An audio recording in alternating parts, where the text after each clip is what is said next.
السلام علیکم ورحمۃ اللہ وبرکاتہ۔ الحمد للہ وکفیٰ وسلام علی عبادہ الذین اصطفیٰ، اما بعد۔ اعوذ باللہ من الشیطان الرجیم، بسم اللہ الرحمن الرحیم۔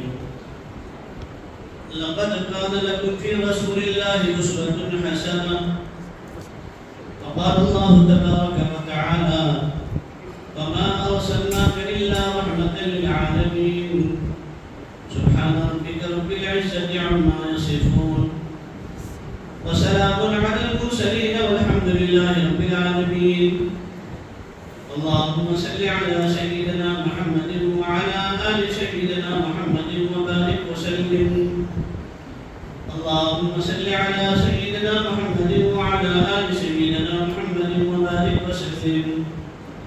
اللهم صل على سيدنا محمد وعلى آل سيدنا محمد وبارك وسلم۔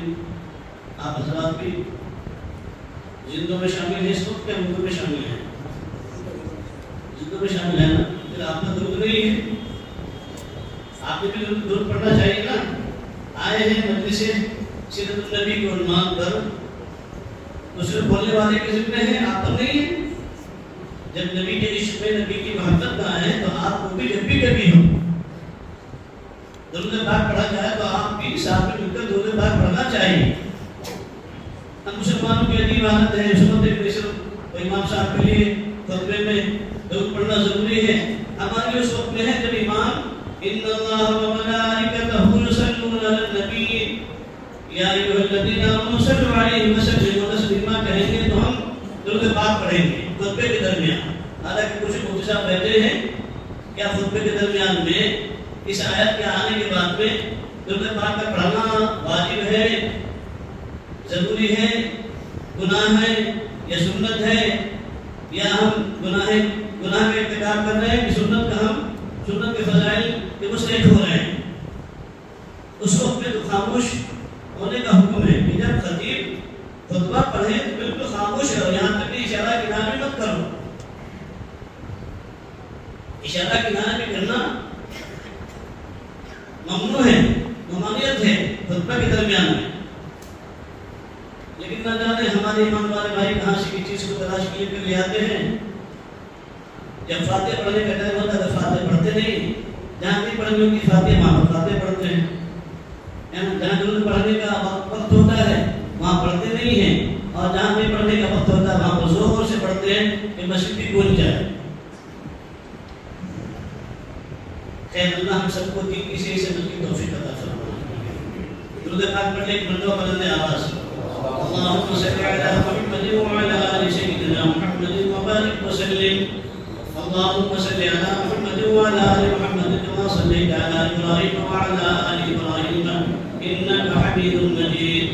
اللهم بارك على محمد وعلى آل محمد كما باركت على إبراهيم وعلى آل إبراهيم إنك حميد مجيد۔ حدیث میں آتا ہے اگر کوئی شخص کثرت درود کا اہتمام کرتا ہے تو اس کی پیشانی پر قیامت کے دن 3 سطریں لکھی جائیں گی، پیشانی کے اوپر 3 سطریں لکھی جائیں گی۔ سمجھے؟ پہلی سطر کیا ہوگی کہ یہ انسان منافق نہیں ہے، یہ انسان منافق نہیں ہے۔ دوسری سطر لکھی ہوگی یہ انسان مومن ہے، اور تیسری سطر لکھی رہے گی اس کی پیشانی پر یہ انسان جنتی ہے، جنت کی ضمانت ہے، سرٹیفکیٹ ہے، اس کی طرف جانب سے ہے، ہماری آپ کی جانب سے نہیں ہے۔ ہم نے اور آپ نے جو ہے کسی انسان نے اس کی بشارت نہیں دی ہے، خود سرکار صلی اللہ علیہ وسلم نے اس کی بشارت دی ہے کہ جو شخص جو میرا امتی کثرت سے درود پاک پڑھے گا میرے اوپر تو قیامت کے میدان میں اس کی سطر کے اوپر پیشانی کے اوپر 3 سطر ایسی لکھی ہوگی۔ اللہ ہم سب کو کثرت درود پڑھنے والا بنائے اور ہم سب کو صحیح معنوں میں اس کا مستحق بنائے۔ ماشاءاللہ ہمارے مفتی صاحب سیرت رسول اسوہ رسول پر اچھی گفتگو فرما رہے تھے، اور اخلاق عظیمہ پر بھی گفتگو فرما رہے تھے۔ ایک بات یاد رکھیں کہ سرکار جناب صلی اللہ علیہ وسلم کی زندگی کا ایک ایک پہلو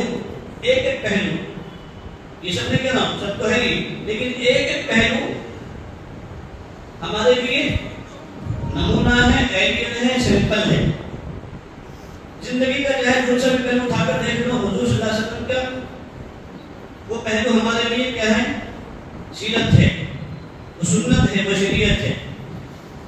چاہے وہ عبادات کے اعتبار سے لے لیں، معاملات کے اعتبار سے لے لیں، گفتار کے اعتبار سے لے لیں، کریکٹر کے اعتبار سے لے لیں، اخلاق کے اعتبار سے لے لیں، ہے نا؟ جس اعتبار سے بھی آپ لیتے چلے جائیں گے، زندگی کے ہر پہلو کے اندر آپ علیہ الصلوۃ والسلام کی زندگی کے ہر پہلو کے اندر ہم سب کے لیے کیا ہے؟ نمونہ ہے، آئیڈیل ہے۔ اور خود خداوند قدوس نے، اللہ رب العزت نے کیا فرمایا قرآن میں؟ لَقَدْ كَانَ لَكُمْ فِي رَسُولِ اللَّهِ أُسْوَةٌ حَسَنَةٌ، ہم نے تمہارے لیے رسول صلی اللہ علیہ وسلم کی زندگی کو بہترین نمونہ بنا کر بھیجا ہے، آئیڈیل بنا کر بھیجا ہے۔ حضور صلی اللہ علیہ وسلم کی زندگی میں تمہارے لیے نمونہ ہے، آئیڈیل ہے، سیمپل ہے۔ صرف زندگی میں سال میں ایک مرتبہ سیرت پر بیان کروا کر سیرت کا حق ادا نہیں ہوگا، اور نہ ہی سال میں ایک مرتبہ سیرت کا بیان سن کر سیرت کا حق ادا ہوگا۔ اور سیرت نام اس کا ہے ہی نہیں ہے، سیرت کا نام اس کا ہے کہ اس کی زندگی میں روزانہ رسول اللہ صلی اللہ علیہ وسلم کی زندگی کا ایک پہلو نظر آ رہا ہو، نمایاں ہو، جس کی زندگی میں نماز بھی ہو، روزانہ تہجد بھی ہو، فجر کی نماز بھی ہو، ظہر کی نماز بھی ہو، عصر کی نماز بھی ہو، مغرب کی نماز بھی ہو، عشاء کی نماز بھی ہو، تلاوت قرآن بھی ہو، اللہ کا ذکر بھی ہو، اللہ کے رسول صلی اللہ علیہ وسلم کی شریعت و سنت کے مطابق تمام اعمال اور افعال ادا ہو رہے ہوں، اسی کا نام سیرت ہے۔ اور اس کے لیے ایسے شخص کے لیے روزانہ سیرت ادا ہو رہی ہے، اور سیرت پڑھ بھی رہا ہے، سیرت کو سن بھی رہا ہے۔ اور جو مسلمان زندگی میں یا سال میں ایک مرتبہ سیرت کو سنتا ہے، سیرت کو بیان کرتا ہے، اور پھر نہ نماز کا پتہ، نہ ذکر کا پتہ، نہ تلاوت قرآن کا پتہ، نہ تہجد کا پتہ، سال میں ایک مرتبہ فاتحہ کر لینے سے یا عشق رسول کی صدائیں لگانے سے صرف ایک مرتبہ دوستوں آپ کسی بھی پہلو سے اٹھا کر دیکھیں، حضور صلی اللہ علیہ وسلم ایسے امتی سے خوش نہیں ہوتے، اور نہ ہی ایسی امتی کے لیے کوئی بشارت ہے۔ بشارت تو ان امتیوں کے لیے ہے جو رسول اللہ صلی اللہ علیہ وسلم کی پوری زندگی کو روزانہ ہر پہلو سے، ہر وقت میں، ہر مشن میں اور ہر شعبے جات میں رسول اللہ صلی اللہ علیہ وسلم کی زندگی کو، ان کے طریقے کو، ان کے قول کو، ان کے فعل کو، ان کے عمل کو اپنائے گا، وہ رسول اللہ صلی اللہ علیہ وسلم کا سچا عاشق اور سچا نبی کا امتی کہلائے، وہ سچا امتی کہلائے اور سچا عاشق کہلائے۔ نماز بھی پڑھنی ہے تو کیسے پڑھنی ہے؟ رسول اللہ صلی اللہ علیہ وسلم کے طریقے کے مطابق نماز پڑھنی ہے، سنت کے مطابق نماز پڑھنی ہے، تو وہ نماز کہلائے گی۔ منمانی اگر نماز ہے تو وہ نماز نہیں کہلائے گی، وہ صرف ایک دل کی تسلی ہوگی۔ نبی صلی اللہ علیہ وسلم ایسی نماز سے خوش نہیں ہوتے، اللہ ایسی نماز سے خوش نہیں ہوتے۔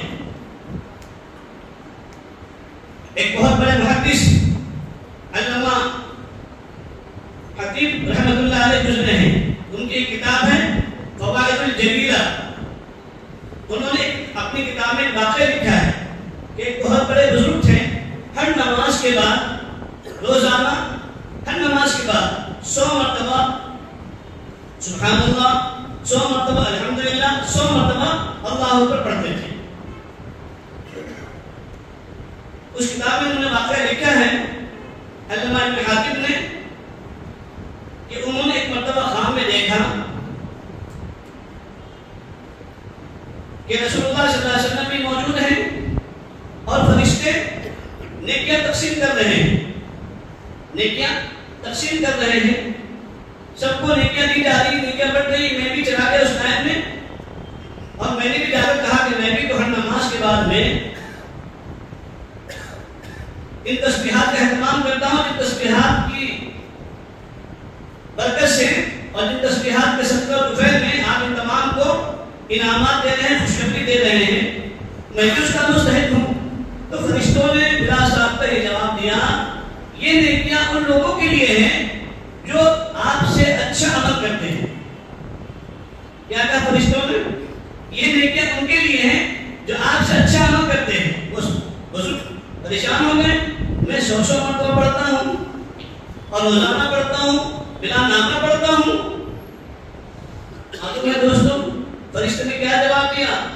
آپ پڑھتے تو ہیں، آپ کے پڑھنے پر آپ کو ثواب تو مل جاتا ہے، لیکن آپ خلاف سنت تسبیح پڑھتے ہیں، اسی لیے آپ کے عمل پر وہ اجر اور وہ ثواب اور وہ انعام نہیں دیا جائے گا جو ان کو دیا جا رہا ہے.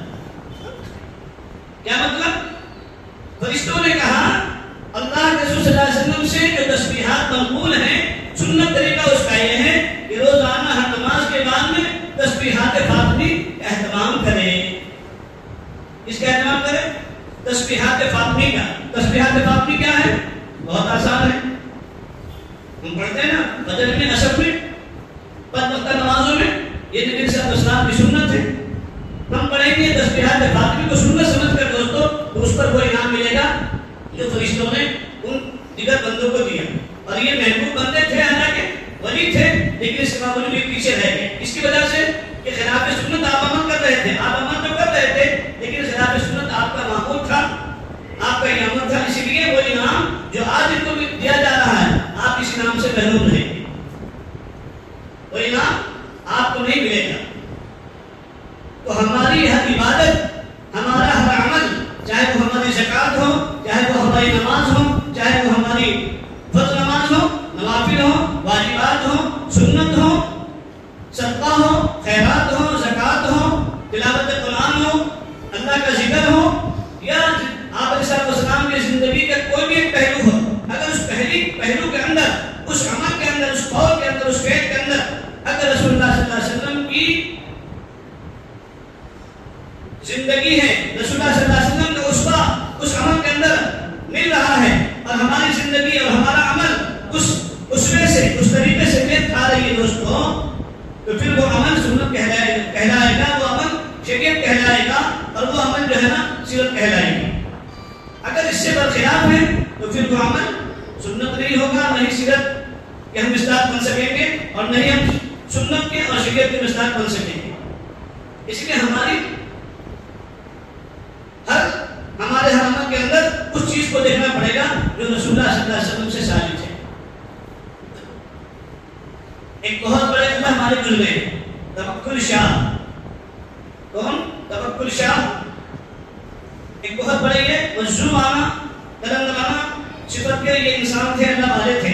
ان کا مزار ہے آج بھی صحیح شریف کے اندر، جہاں مجھے کسان رحمۃ اللہ علیہ کا مزار ہے، اس سے پہلے تھوڑا سا ایک تصدیق کے اندر ان کا مزار ہے، وہ گنبد اس کے اوپر ہے، وہاں لکھا ہوا بھی ہے فقیر توکل شاہ ہوئے. بہت بڑے اللہ والے تھے، بہت بڑے مجزوم قلندر صفت کے تھے. ان کا قول حضرت شاہپوری کے کتاب میں واقع لکھا ہوا ہے کہ انہوں نے خواب میں ایک مرتبہ یہ دیکھا کہ سرکار صلی اللہ علیہ وسلم تشریف فرما ہے اور چاروں خلفائے راشدین ہیں. حضرت صدیق اکبر رضی اللہ تعالیٰ عنہ، عمر فاروق رضی اللہ تعالیٰ عنہ، عثمان غنی رضی اللہ تعالیٰ عنہ اور علی مرتضیٰ رضی اللہ تعالیٰ عنہ، تینوں موجود ہیں اور وہاں آئے ہوئے ہیں. کہاں؟ صدر شریف کے اندر. توکل شاہ رحمۃ اللہ علیہ حجت الاسلام مولانا قاسم نانوتوی سے فرما رہے ہیں کہ عمر قاسم آپ صلی اللہ علیہ وسلم کی مجلس لگی ہوئی ہے، چلو ہم دونوں چلتے ہیں حضور کی مجلس میں مل کر آتے ہیں. تو وہ خواب بیان فرماتے ہیں جو واقعہ لکھا ہوا ہے کہ توکل شاہ بہت تیزی سے جانے لگے اور حجت الاسلام مولانا قاسم نانوتوی رحمہ بہت آہستہ آہستہ قدموں کے ساتھ میں چل رہے تھے. پھر راستے میں انہوں نے اور آواز دی توکل شاہ رحمۃ اللہ علیہ نے مولانا قاسم نانوتوی کو کہ جلدی چلے ورنہ کہیں ایسا نہ ہو کہ مجلس ختم ہو جائے، برخاست ہو جائے. لیکن وہ اپنی رفتار پر ہی جاتے رہے اور توکل شاہ تیز رفتاری کے ساتھ میں وہاں تک گئے. توکل شاہ رحمۃ اللہ علیہ گئے ہیں تو سرکار صلی اللہ علیہ وسلم نے ان کو اپنے پہلو میں بٹھا لیا، دائیں پہلو میں. حجت الاسلام مولانا قاسم نانوتوی رحمہ تھوڑا تاخیر سے آئے، آہستہ آہستہ ہی جب یہ پہنچے ہیں تو سرکار مدینہ صلی اللہ علیہ وسلم نے اس کو اپنے گود میں بٹھایا. کن کو؟ مولانا قاسم نانوتوی کو اپنے گود میں بٹھا لیا. کیا نصیب ہوگا ان کا؟ کیسی محبت ہوگی صلی اللہ علیہ وسلم سے، کیسا عشق ہوگا. بہت شیخ نے لکھا ہے آپ پیٹی کرتے اس واقعے کو. پھر حضرت توکل شاہ نے سرکار صلی اللہ علیہ وسلم سے دریافت کیا یا رسول اللہ صلی اللہ علیہ وسلم میں آپ کی محبت میں آپ کے عشق میں دوڑتا ہوا بھاگتا ہوا آیا ہوں. آپ نے مجھے اپنے پہلو میں بٹھایا ہے اور مجھے قاسم کو آہستہ آہستہ آئے ہیں آپ نے ان کو اپنی گود میں بٹھایا ہے. آخر کیا معاملہ ہے؟ اللہ کے رسول صلی اللہ علیہ وسلم نے فرمایا او میاں توکل شاہ، او میاں توکل شاہ، تم صرف میرے عشق میں میری محبت میں یہاں تک دوڑتے ہوئے آئے ہو، لیکن تمہیں معلوم ہے قاسم نانوتوی کس جذبے کے ساتھ میں آئے ہیں؟ مولانا قاسم نانوتوی میرے نشانے قدم پر قدم رکھتے ہوئے میرے پاس میں آئے ہیں. یہ فرق ہے تم میں اور ان میں، یہ فرق ہے تم میں اور ان میں. یہ میرے نشانے قدم پر قدم رکھتے ہوئے آئے ہیں.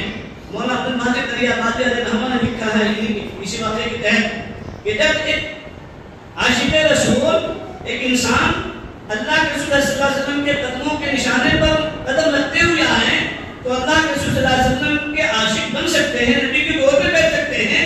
اگر ایمان والا اللہ کے رسول صلی اللہ علیہ وسلم کی زندگی کو اپنائے گا تو انشاءاللہ قیامت کے میدان میں سرکار صلی اللہ علیہ وسلم کی ضمانت اس کے لیے واجب ہو جائے گی،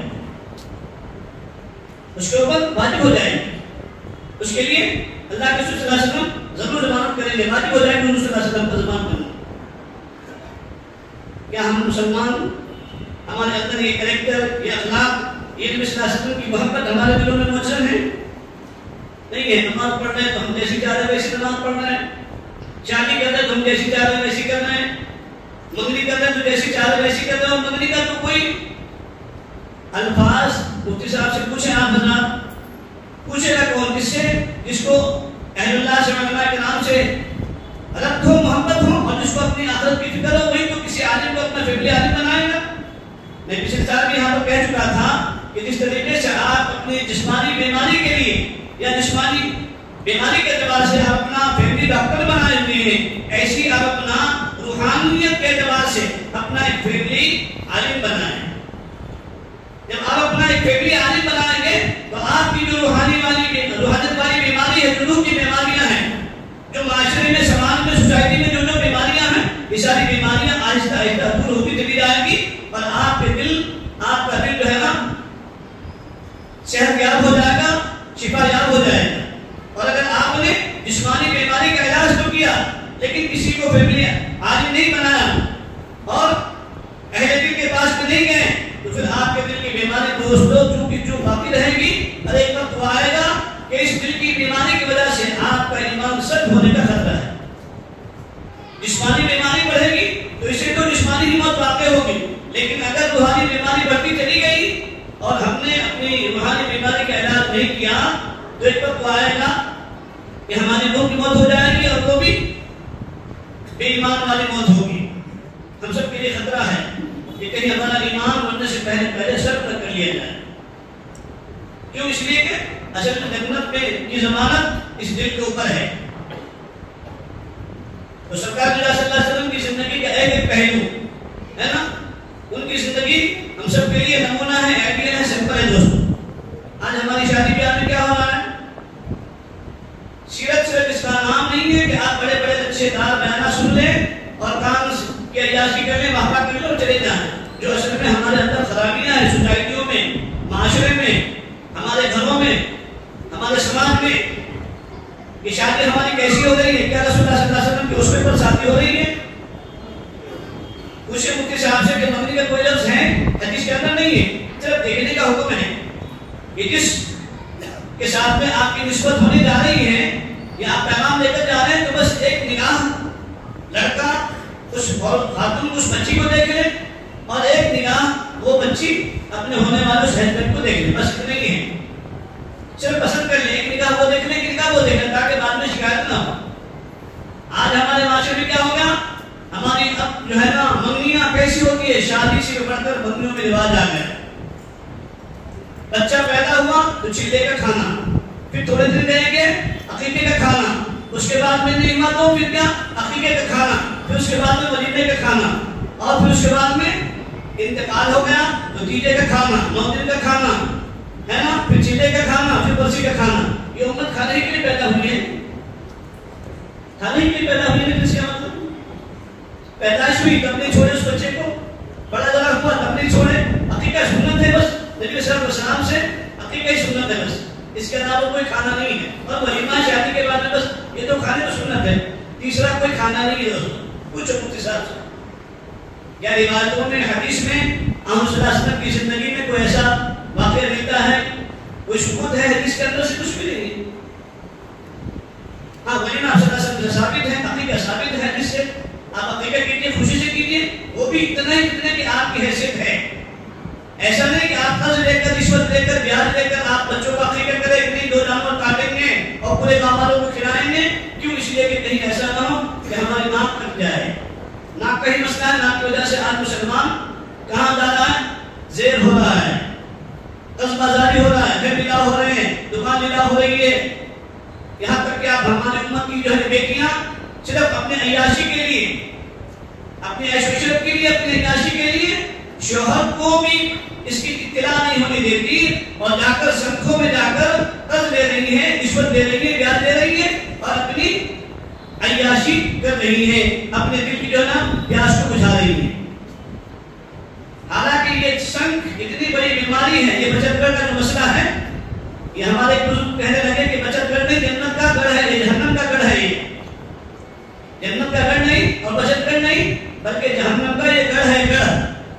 آپ جہنم بول لے رہے نا، کس نے کہا ہے آپ کو کہ آپ اپنی جو ہے نا عیاشی کے لیے، دکھانے کے لیے دوسروں کے ساتھ، دوسرے کی شادی بیاہ میں اور دوسرے کے عقیقے میں جانے کے لیے آپ جو ہے نا قرض کا لباس پہن کر کے جاؤ، بیاج کا لباس پہن کر کے جاؤ، بیاج اور قرض لے کر کے آپ جو ہے نا گلے میں گنٹن ڈالو، گلے میں سکلی ڈالو، گلے میں چین ڈالو، دکھانے کی نسبت۔ کیا قبر میں آپ کو آپ کی وہ سہیلی یا آپ کسی جو آپ کے وہ رشتہ دار آپ کی قبر میں کام آئیں گے؟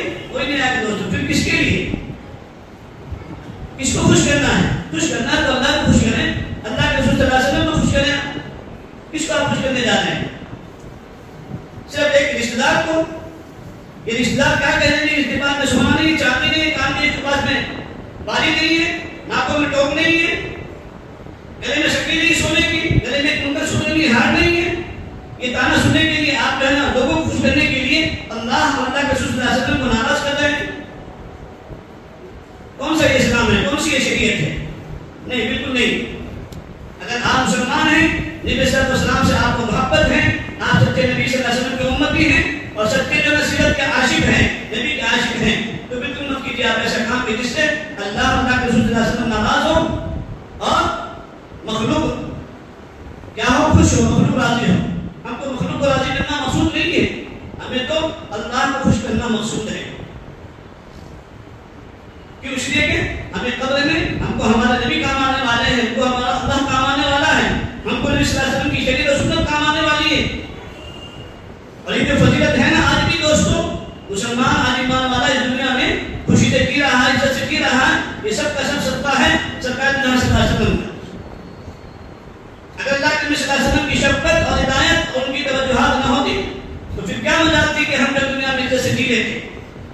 ورنہ ہمارے گناہ ایسے خطرناک، ہمارے گناہ ایسے افسوسناک کہ ان گناہوں کو دیکھ کر فرشتے تو کیا شیطان بھی شرما رہا ہے۔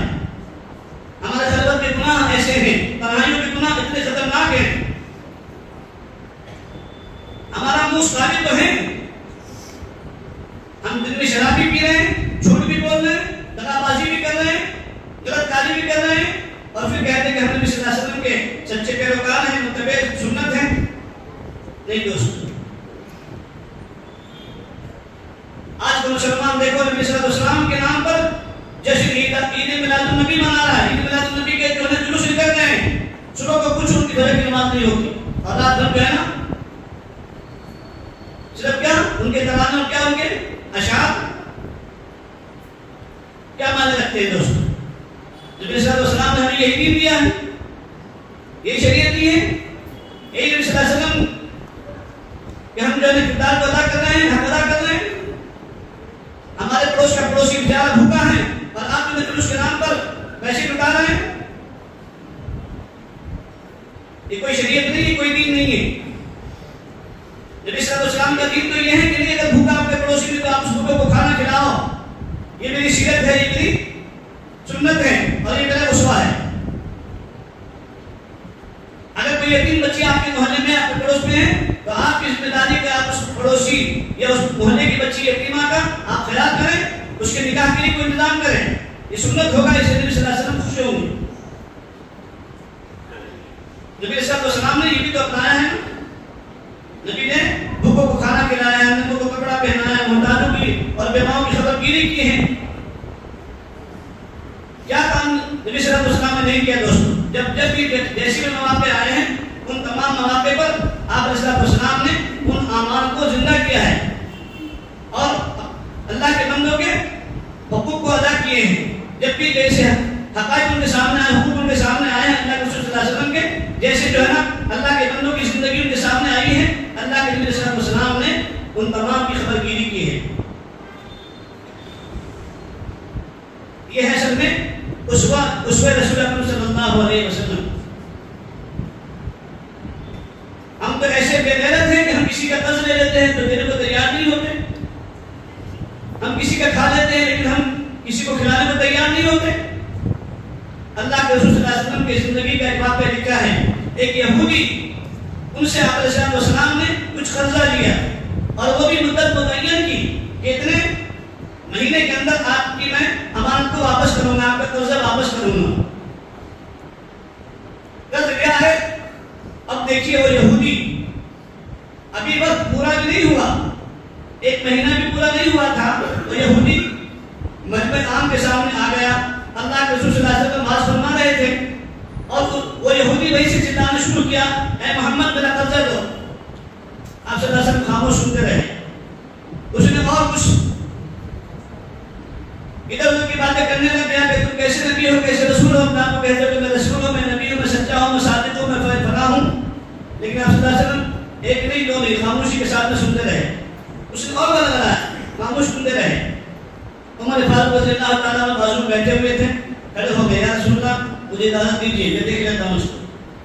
وہ تو عمر تھے نا, کہاں سے برداشت کرتے تھے. یا رسول اللہ مجھے اجازت دیجیے میں تھوڑا دیکھ لیتا ہوں. جیسے آج میں ہوتا ہے نا دوستوں میں باڈی بلڈر, وہ کیا کرتے ہیں دوست کو اشارہ کر دیتے, دیکھ لے ذرا اس کو, ہوتا ہے نا. ہاں تو حضور نے تو اشارہ نہیں کیا تھا, لیکن وہ خود آپ صلی اللہ علیہ وسلم کی کیونکہ عزت کو پامال کر رہا تھا یہودی, اور وہ بھی مجمع عام کے سامنے. اگر ہمارے سامنے میں نہیں سامنے یا مفتی صاحب کے سامنے کوئی مقتدی آ کر ہمیں اس طرح کی باتیں کہ ہم سن کے نہیں سن سکتے, نہیں برداشت کر سکتے. لیکن وہ رحمت للعالمین تھے, خاموش سنتے رہے, ایک نہیں دو نہیں. جب عمر فاروق رضی اللہ تعالیٰ عنہ نے ایسے الفاظ کہیں تو عمر فاروق رضی اللہ تعالیٰ عنہ کی اس گفتگو پر سرکار صلی اللہ علیہ وسلم کو غصہ آ گیا اور ان کو دبایا. عمر خاموش ہو جاؤ, تمہیں تو یہ ہونا چاہیے تھا کہ تم ان کو سمجھاتے کہ ایسی باتیں نہیں کیا کرتے. ٹھیک ہے تم سے قرضہ لیا ہے, جب وقت متعین ہے تو قرضہ واپس دے دیں گے, لیکن یہ کیا بات ہے کہ تم جو ہے مجمع کے سامنے ہمارے نبی, ہمارے پیروکار کو, ہمارے رہبر کو, ہمارے گائیڈ کو تم ایسی باتیں کہہ رہے ہو اور تم مجھ سے کہتے کہ نہیں یا نبی اللہ کوئی انتظام کر سکوں میں, آپ مجھے اجازت دیجیے. مجھ سے یہ کہتے تو تم تو بجائے اس کی ان پر گرم ہو رہے اور گرم ہو رہے. پھر دیکھیے سرکار صلی اللہ علیہ وسلم کے اخلاق, کریکٹر. حضور نے فرمایا عمر اٹھو, انہیں کے سامنے حضرت عمر رضی اللہ عنہ کی اصلاح ہو رہی ہے. حضور نے فرمایا عمر اٹھو, جاؤ فلاں دکان کے اندر اور فلاں دکان سے جا کر اتنے سیر کھجور لے لو. اس زمانے میں سیر چلتا تھا وزن, جیسے آج کلو ہے, اس زمانے میں سیر کلو کے حساب سے چلتا تھا. حضور نے فرمایا جاؤ مثال کے طور پر 5 سیر وہاں سے کھجور لے لو اور دے دینا اس کو. خیر وہ لیے لے کے جو ہے دے دیا. اب اس یہودی کو تعجب ہوا کہ آخر مجھ سے تو انہوں نے 2 سیر گیہوں قرضہ لیا تھا, ایک کھجور, انہوں نے 5 سیر کیوں دیا, 3 سیر زیادہ دیا, 3 کلو زیادہ دیا. آئے واپس, عمر رضی اللہ تعالیٰ عنہ کے ساتھ میں واپس آئے. وہ یہودی واپس آیا, آتے آتے اس نے کیا سوال کیا, کیا کہا؟ اس نے یہ کہا اے عمر امیر المومنین یاد رکھو میں اپنا قرضہ واپس لینے نہیں آیا تھا, میں نے تو جو اپنی کتاب تورات کے اندر آخری نبی کے صفات پڑھے تھے اس کو میں آزمانے کے لیے آیا تھا. کہ نبی صلی اللہ علیہ وسلم اس صفات پر عامل بھی ہے کہ نہیں ہے، پکے ہیں کہ نہیں ہے. حضور کی صفات بیان کی گئی ہے تورات کے اندر کہ حضور صلی اللہ علیہ وسلم ایسے نبی ہوں گے کہ اگر کسی کا قبضہ بھی اس کے اوپر ہوگا، کوئی اس کو گالی بھی دے گا، کوئی اس کو برا بھلا کہے گا، تو بھی نبی خاموش رہیں گے، کوئی بدلہ نہیں لیں گے، بلکہ صلہ رحمی کے ساتھ ان کے ساتھ پیش آئیں گے، اپنے قرض خواہ کو معاف کریں گے اور زیادہ دیں گے. یہ صفات جو میں نے پڑھی تھی تورات کے اندر، بس یہ دیکھنے کے لیے میں آج آیا تھا. اب تو میں نے صرف پڑھا تھا، اب تو میں نے اپنی آنکھوں سے فیس ٹو فیس حضور صلی اللہ علیہ وسلم کے ان اخلاق کو، ان صفات کو میں نے اپنی آنکھوں سے دیکھ لیا ہے. اب تو مجھے نبی کے قدموں میں جا کر مجھے ایمان سے مشرف ہونا ہے. وہ آگے دونوں کے دونوں. حضور نے پوچھا عمر رضی اللہ عنہ سے کیا معاملہ؟ کہا یا رسول اللہ وہ تو کہہ رہا ہے کہ مجھے ایمان لانا ہے، اس لیے آیا آپ کی خدمت میں. کہا لے آؤ. کلمہ پڑھا دیا. عمر رضی اللہ عنہ پوچھا یا رسول اللہ صلی اللہ علیہ وسلم یہ کیا معاملہ؟ وہ کہہ رہا کہ میں نے صرف 2 شعر دیے تھے قرضہ اور حضور نے مجھے 3 شعر واپس دیا ہے. تو میرے سرکار نے کیا جواب دیا ہے دوستو؟ آپ علیہ السلام نے کیا فرمایا؟ اے عمر، اگرچہ اس کی مدت پوری نہیں ہوئی تھی، ٹھیک ہے وہ مجھے آزمانے کے لیے آیا تھا، لیکن جو 3 شعر میں نے زیادہ دیا ہے وہ اس معنی کر دیا ہے کہ تم نے جو ان کو تھوڑا سخت کلام کہہ دیا تھا، کہیں اس کا دل ٹوٹا ہوگا، اس دل ٹوٹنے کے ذمے میں ہے نا میں نے 3 شعر زیادہ کھجور دیا اور دینے کے لیے تجھے کہا تھا. آج کے ہندوؤں کے مسلمان کو ایسا کریں گے آپ، ہم بھی نہیں کر سکتے، ہم بھی نہیں کر سکتے. لیکن حضور صلی اللہ علیہ وسلم کے اخلاق دیکھیے، کریکٹر دیکھیے، کیسے اخلاق ہیں. وہ بھی ایک یہودی غیر ایمان والا ہے نا، زیادہ ترادہ کوئی جملہ اپنی زبان سے نہیں نکالا. یہ بھی نہیں کہا کہ بھائی تجھ سے ابھی وعدہ باقی ہے، میں نے قرار دیا تھا کہ مدت کی تھی قرض واپس کرنے کی، لیکن ابھی تو مدت پوری نہیں ہوئی ہے اور پھر تو اتنی جلدی کیوں آ گیا قرضہ لینے کے لیے؟ نہیں سنتے رہے خاموش. وہ بھی مجمع عام کے سامنے وہ حضور صلی اللہ علیہ وسلم کو بڑبڑا رہا ہے، بول رہا ہے ادھر ادھر، لیکن حضور صلی اللہ علیہ وسلم خاموش ہے. یہ حضور کے اخلاق ہے. آج ہمارا کیا چند کوڑی مسجد میں دے دیا تو کہتے ہیں او مولوی صاحب میں نے اتنے پیسے دیے مسجد کو، اللہ کے گھر پر احسان کیا اللہ کے اوپر، ہے نا. یہ ہوتا ہے نا کہ ہم نے اللہ کے گھر پر دے کر اللہ پر ہم نے احسان کیا ہے. بعض مرتبہ تو ہم کیا کہتے ہیں نہیں ہم نے اتنا پیسہ دے پھر پیسہ واپس دو. مدرسے کے چیئرمین کو دیکھو، تنظیموں کے چیئرمین کو دیکھو، کیا کیا جملے ان کے استعمال ہوتے ہیں، کیا کیا جملے نکلتے ہیں ان کی زبانوں سے، اور ایسا لگتا ہے کہ جیسے ہم نے مدرسے کو، مسجد کو، خانقاہ کو، دینی تنظیموں کو دے کر گھر پہ اللہ پر احسان کیا ہے. ہم ایسا اپنے آپ کو سمجھ رہے ہوتے ہیں. دوستو یہ حضور صلی اللہ علیہ وسلم کے اخلاق کریمہ، اخلاق عظیمت ہے. اس لیے کہا گیا کہ اخلاق کی 3 قسمیں ہیں: اخلاق کریمہ، اخلاق عظیمہ، اخلاق حسنہ. آپ علیہ السلام کو جو اخلاق دیا گیا تھا وہ سب سے اونچے اخلاق انک لعلی خلق عظیم کہا گیا ہے ان کے بارے میں. انک لعلی خلق عظیم نبی صلی اللہ علیہ وسلم کی صفت بیان کی گئی ہے.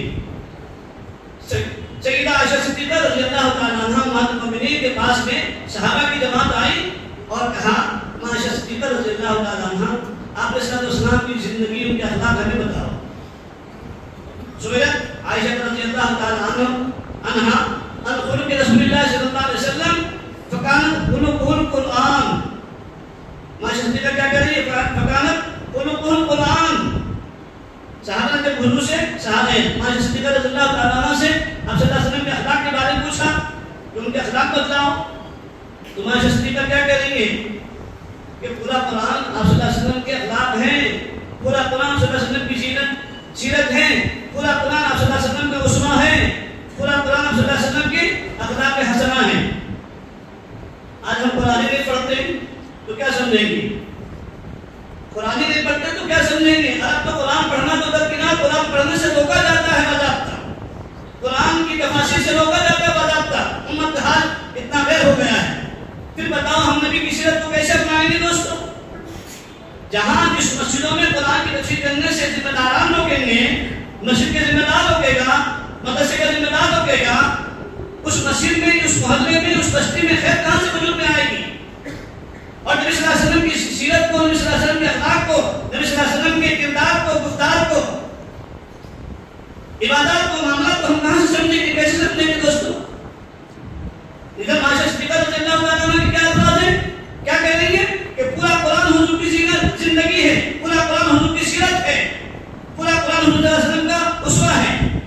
اور ہم کہہ رہے ہیں قرآن نہیں پڑھنا، قرآن کی تفسیر نہیں بیان کرنا، قرآن پڑھنے والوں کی مجلسوں میں نہیں جانا، علماء کی مجلس میں نہیں جانا، تو کس کی جوہرہ کی مجلس میں جانا؟ جوہرہ سکھائیں گے نبی صلی اللہ علیہ وسلم کے اخلاق، جوہرہ سکھائیں گے نبی صلی اللہ علیہ وسلم کی، نبی صلی اللہ علیہ وسلم کے کردار، نبی صلی اللہ علیہ وسلم کی نماز، علماء سکھائیں گے دوستوں۔ علماء ہی بتا سکتے ہیں آپ کو نبی صلی اللہ علیہ وسلم کی نماز کیسی تھی، جوانی کی نماز کیسی ہے، بڑھاپے کی نماز کیسی ہے، نبی صلی اللہ علیہ وسلم کا سجدہ کیسا، نبی صلی اللہ علیہ وسلم کا رکوع کیسا، نبی صلی اللہ علیہ وسلم کی التحیات کیسی، نبی صلی اللہ علیہ وسلم کا حج کیسا، ان کے ارکان کیسے، نبی صلی اللہ علیہ وسلم کی زکات کیسی، نبی صلی اللہ علیہ وسلم کی جو ہے نا شادی اور منگنی کیسے، یہ سب علماء سکھائیں گے دوستوں۔ آج یہ پر بندہ ہوتا ہے کہ حضور صلی اللہ علیہ وسلم نے بھی اپنی بیٹی فاطمہ کو جہیز دیا ہے۔ پوچھو مفتی بیٹھے ہوئے ہیں، آپ ان سے ملیں گے، چلو بستی بھی تو ہیں، پوچھے مفتی صاحب سے کیا حضور صلی اللہ علیہ وسلم نے اپنی بیٹی فاطمہ رضی اللہ تعالیٰ عنہ کو جو کچھ دیا تھا 3-4 سامان جو بھی ہے کیا وہ جہیز میں شامل ہیں؟ اگر حضور صلی اللہ علیہ وسلم کی طفیلیت میں، حضور صلی اللہ علیہ وسلم کی بہن سرپرستی میں علی مرتضیٰ ہیں اور ادھر بیٹی ہیں فاطمہ الزہرا رضی اللہ تعالیٰ عنہ، تو دونوں کے سرپرست، دونوں کی کفالت حضور صلی اللہ علیہ وسلم کی ذمہ تھی۔ ادھر بیٹی کی بھی کفالت حضور کی ذمہ اور علی مرتضیٰ جو بھتیجے تھے ان کی کفالت بھی حضور کی ذمہ، اور حضور کی ذمہ شادی کیا سب کچھ ان کی ذمہ تھا۔ حضور صلی اللہ علیہ وسلم دونوں کا گھر بسایا ہے کہ جہیز دیا ہے، اس کو جہیز نہیں کہہ سکتے۔ کہنے والا بے وقوف ہے، گدھا ہے، مرتد ہے، گدھا ہی ہو سکتا ہے، وہ بے وقوف ہی ہو سکتا ہے، وہ انسان صحیح معنوں میں عقل مند نہیں ہو سکتا جو یہ کہے کہ نہیں حضور صلی اللہ علیہ وسلم نے بھی نعوذ باللہ جہیز دیا اپنی بیٹی کو۔ وہ جہیز نہیں تھا، وہ تو گھر بسایا ہے، اس لیے کہ ادھر بیٹی ہیں، ادھر علی مرتضیٰ ہیں، ان کے پاس تو اتنا کچھ تھا ہی نہیں کہ اپنی کیا مہر بھی ادا تو کر سکے اپنی بیوی کا، فاطمہ الزہرا رضی اللہ تعالیٰ عنہ۔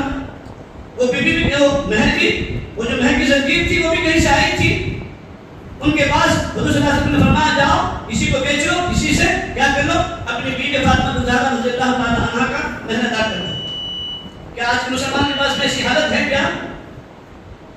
بتاؤ دوست، ہے کیا ایسی حالت؟ ہمارے پاس میں نہیں ہے۔ اور پھر ہم کہتے ہیں اس لیے کہ دین کو ہم سمجھائیں نہیں، ہم نے دین کو سمجھائیں نہیں، دین کو پرکھا ہی نہیں ہے، تو ہم کیا سمجھیں گے کہ زکات کس کو کہتے ہیں یا جہیز کس کو کہتے ہیں اور رواج کس کو کہتے ہیں، رسم کس کو کہتے ہیں؟ کہ حضور صلی اللہ علیہ وسلم نے اپنی بیٹی کی شادی میں انہوں نے کی تھی فاطمہ الزہرا رضی اللہ تعالیٰ عنہ کی مہندی لگوائی تھی، علی رضی اللہ عنہ نے مہندی لگایا تھا، علی نے وہ بندوق لی تھی، علی نے لیمو لیا تھا، تم نبی کے امت بھی ہو اور ادھر شرک والے کام بھی کر رہے ہو، ہمارا دین اس پر چلا گیا کہ نیمبو ہوگا ہاتھ میں شادی کے دن میں تو نظر نہیں لگے گی۔ ارے نبی صلی اللہ علیہ وسلم نے دعا سکھلائی ہے، مظلوم دعاؤں کا اہتمام کرو، کیوں نظر لگے گی آپ کو؟ یہ نقلی بندوق وہ بھی پشتی کی بنائی ہوئی، نعوذ باللہ، ہمارا یقین ادھر ہے، افسوس امتی ہے، افسوس امتی پر۔ پہراوا ہمارا کیسے شادی کے موقع پر وہ شیروانی آئی ہے جو آج ساری دنیا کے ہے نا سودخور انسان اور ساری دنیا کے ایسے لوگ جن کو نہ شریعت مان سنت مانو، وہ ان شیروانیوں کو، ان لباس کو اپنا رہے ہیں، ان کا یونیفارم آج کے مسلمان نوجوان اپنی شادیوں میں اپنا رہے ہیں کہ اس شیروانی کو، اس رنگ برنگے پگڑی کو دیکھ کر کتا بھی بھونکتا ہے، ہماری بستی میں کون جنات آ گیا؟ ہاں ایسا ہوا ہے۔ یہ جو آج کی وہ آئی نا کٹ والی اور دل کی شیروانی اور اس میں لال کٹ اور پلا کٹ اور پھر پگڑی بھی کہتے عجیب طرح کی جنات والی کیا مندے والی، تو کتا بھی بھونکتا ہے بستی کا۔ یہ کون آیا اپنی بستی میں؟ اور ایک دولہے کو تو پھاڑ دیا کتے نے، دولہے کی بیچارے کی شب زباب بھی رہ گئی اور اس کی شادی میں بھی کیا ہو گیا، بربادی ہوگی بیچارے کی، اس کی کیا جاتا وہ خرچہ کو لے کر کتے نے ڈانٹ یہیں پر جو ہے نا حملہ کیا آپ کے اوپر ہی، اور پھر جو ہے نا شولڈر کے اوپر، پیچھے کمر کے اوپر خون ہو گیا بیچارہ، کاٹ کیا جاتا، کون سا چہرہ لے کر جاتا نبی کی، کون سا چہرہ لے کر جاتا نکاح خانی کرانے کے لیے؟ 3 گھنٹے پھر تمام اس کیا ہوا، بچی والے کو لڑکی والوں کو انتظار کرنا پڑا، مطلب کھانا گیا آیا گیا، سارے خون کے کپڑے بدلے، یہاں تک کہ کرتے کرتے مغرب کی بات بھی نکاح ہوا، 11:30 بجے کا نکاح تھا، مغرب بعد نکاح ہوا۔ وہ بیچارہ گڑبڑ سے نکاح بھی کیا، کھانا بھی دکھایا، پہلے دوڑتا ہوا ہاسپٹل گیا دوبارہ، ٹائم دیا تھا ڈاکٹر نے اتنے بجے تم کو فری انجیکشن دینا ہے. ارے نبی کا لباس اپناؤ، نبی کے الفاظ لباس میں دیکھو کتنی سادگی ہے، کیسا حسن ہے. نبی صلی اللہ علیہ وسلم کا لباس میں حسن بھی ہے، خوبصورتی بھی ہے، جمال بھی ہے، جلال بھی ہے، ساری چیزیں ہیں دوستو. ہم اپنے نبی صلی اللہ علیہ وسلم کا کلچر چھوڑ کر، ان کی تہذیب چھوڑ کر، ان کا لباس چھوڑ کر غیروں کے لباس کو، غیروں کے کلچر کو اپنائیں گے تو یہ مصیبتیں آئیں گی، ایسی مصیبتیں کھڑی ہوں گی دوستو. ہم کو ہمارے نبی صلی اللہ علیہ وسلم نے گھر سے باہر نکلنے کی دعا بتلائی ہے کہ گھر سے باہر نکلو بسم اللہ توکلت علی اللہ پڑھتے ہوئے گھر سے باہر جاؤ، گھر میں آؤ پھر سلام کر کے داخل ہو، پھر دعا پڑھو. شیشہ دیکھو تو اس کی دعا پڑھنے پر حضور نے فرمایا. بیوی کے ساتھ ملاقات ہے تو دعا بتلائی ہے نا، بیت الخلاء میں جانا تو دعا بتلائی ہے، شیطان جنات سے بچنے کی بھی دعا بتلائی ہے. کون سی دعا، کون سا موقع حضور نے سے چھوڑا ہے کہ جہاں پر میرا صلی اللہ علیہ وسلم نے امت کی رہبری نہیں فرمائی ہے. لیکن ہم ان چیزوں کا اہتمام کرتے نہیں، اور جس کا قرآن میں حدیث میں کوئی ثبوت نہیں، کہیں سے کوئی ثابت نہیں، ہم ان چیزوں کا اپناتے بیٹھتے ہیں، پھر مصیبتیں ہم پر کھڑی ہوتی ہیں دوستوں. حضور نے نہ اپنی چاروں بیٹیوں میں سے کسی بیٹی کا کوئی مہندی نہیں کی ہے. چلو مہندی لگا بھی لے بچیاں، ہم اسے انکار نہیں کرتے، لیکن آج تو امان و حفیظ ہماری بچیاں شادی سے 2 دن پہلے یا شادی کے دن کہاں جاتی ہے؟ بیوٹی پارلر میں، اور غیر محرم وہاں پر لگ ہوتے ہیں ان کا بناؤ سنا کرنے کے لیے. آپ کو یقین نہیں آئے گا، لیکن ہم نے اپنی آنکھوں سے بھی دیکھ لیا ہے. تو اس لیے دعوے کے ساتھ میں کہہ رہے ہیں کہ امت آج کہاں جا رہی ہے، کہاں پھسل رہی ہے. اور آج ہم امت کے جو ہم کام کو ٹھیکیدار، دین کے ٹھیکیدار کہہ رہے ہیں، سمجھ رہے ہیں ان کا ضمیر کہاں کھو گیا، ایمان کہاں بک گیا، ضمیر کو اپنے کہاں بیچ لیا ہم نے، ہماری غیرت کہاں کھو گئی. اتنے گر گئے ہیں کہ اپنی بچوں کی شادی بیاہ کے موقع پر بیوٹی پارلر میں جا کر وہ بھی غیر محرم کے ساتھ میں. پھر بتاؤ اس بچی کا حسن کہاں سے باقی رہے گا؟ جس بچی کے جو ہے نا اصل موقع پر اس کے جمال کو غیروں نے دیکھ لیا، غیروں کی نظر پڑ گئی، غیر محرم کی نظر پڑ گئی.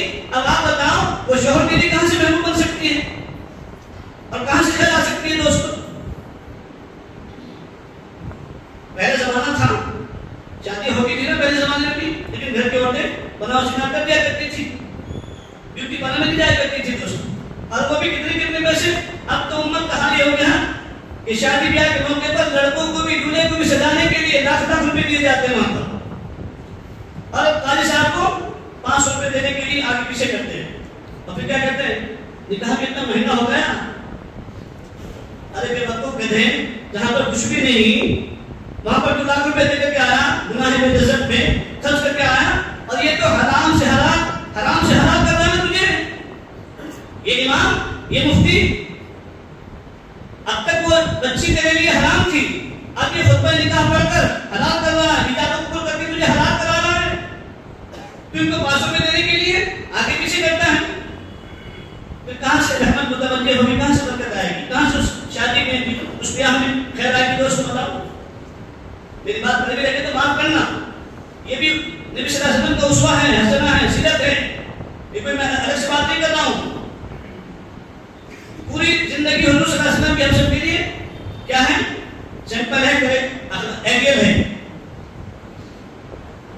لیکن آج ہماری زندگی کہاں جا رہی ہے، کہاں کھپ رہی ہے، پیسے ہمارے کہاں ضائع ہو رہے ہیں. افسوس ہوتا ہے ان سب چیزوں کو سن کر اور دیکھ کر، افسوس ہوتا ہے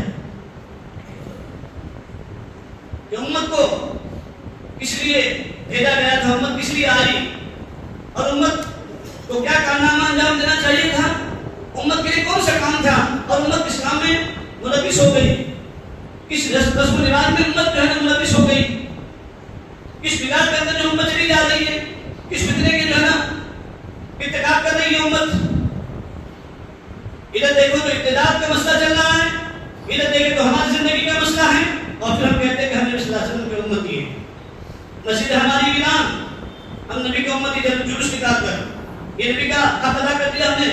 نہیں دوستو، نبی کا حق کرنے سے صاحب نے اتفاق سیرت کا جلسہ کرنے سے یا سیرت کا جلوس نکالنے سے نبی صلی اللہ علیہ وسلم کی نبوت کا حق ادا نہیں ہوتا، نبی کی سیرت کا حق ادا نہیں ہوتا، نبی کی سنت کا حق ادا نہیں ہوتا۔ میں نے جیسے واقعہ بیان کیا نا کہ سنت کے مطابق جو بھی عمل ہوگا ہے نا وہ کار خیر ہوگا، اور جو سنت کے خلاف ہوگا وہ خیر نہیں ہوگا، وہ صرف ایک رسم ہوگا، رواج ہوگا، وہ ایک حیوانیت ہوگی، حیوانیت ہوگی، ربانیت نہیں ہوگی اس کے اندر، محبوبیت نہیں آئے گی اس کے اندر، بلکہ لعنت آئے گی اس عمل کے اندر۔ اللہ اس عمل سے ناراض ہوں گے، نبی صلی اللہ علیہ وسلم اس عمل سے ناراض ہوں گے۔ ہمارے نبی صلی اللہ علیہ وسلم کو ہمارے لیے تو دوستوں اسوہ بنایا گیا ہے، اور نبی صلی اللہ علیہ وسلم کا ایک عمل ہم سب کے لیے ایک نمونہ ہے، اور نبی صلی اللہ علیہ وسلم کی جو ہے نا دوستوں برکت سے آج امت جو ہے نا کم سے کم ان عذاب سے امت رکی ہوئی ہے۔ اور یہ سب کا ہے سرکار دنیا صلی اللہ علیہ وسلم کا کہ نبی صلی اللہ علیہ وسلم نے اپنی امت کے لیے دعا مانگی تھی کہ اللہ میری امت کو کھلے عذاب میں مبتلا نہ کرنا، دنیا کے اندر عذاب میں مبتلا نہ کرنا۔ تو یہ نبی صلی اللہ علیہ وسلم کی اس دعا کا ثمرہ ہے، برکت ہے کہ ہم پر جو ہے نا فوری طور پر عذاب نازل نہیں ہو رہا ہے، ورنہ ہمارے اعمال، ہمارے گناہ، ہماری خلوتیں اور ہماری تنہائیاں ایسی ہیں اور ایسے ایسے گناہ ہم سے صادر ہوتے ہیں کہ اللہ چاہتا تو ہم پر فوری طور پر عذاب دے دیتا، لیکن نبی صلی اللہ علیہ وسلم کی اس دعا کی برکت سے اس کے صدقے میں ہم محفوظ ہیں۔ دوستوں اگر نبی صلی اللہ علیہ وسلم کی وہ دعا نہ ہوتی تو کب کے کب ہم ہلاک ہو گئے ہوتے، برباد ہو گئے ہوتے، لیکن یہ نبی کی دعا کا صدقہ ہے، ان کی برکت ہے کہ ہم محفوظ ہیں۔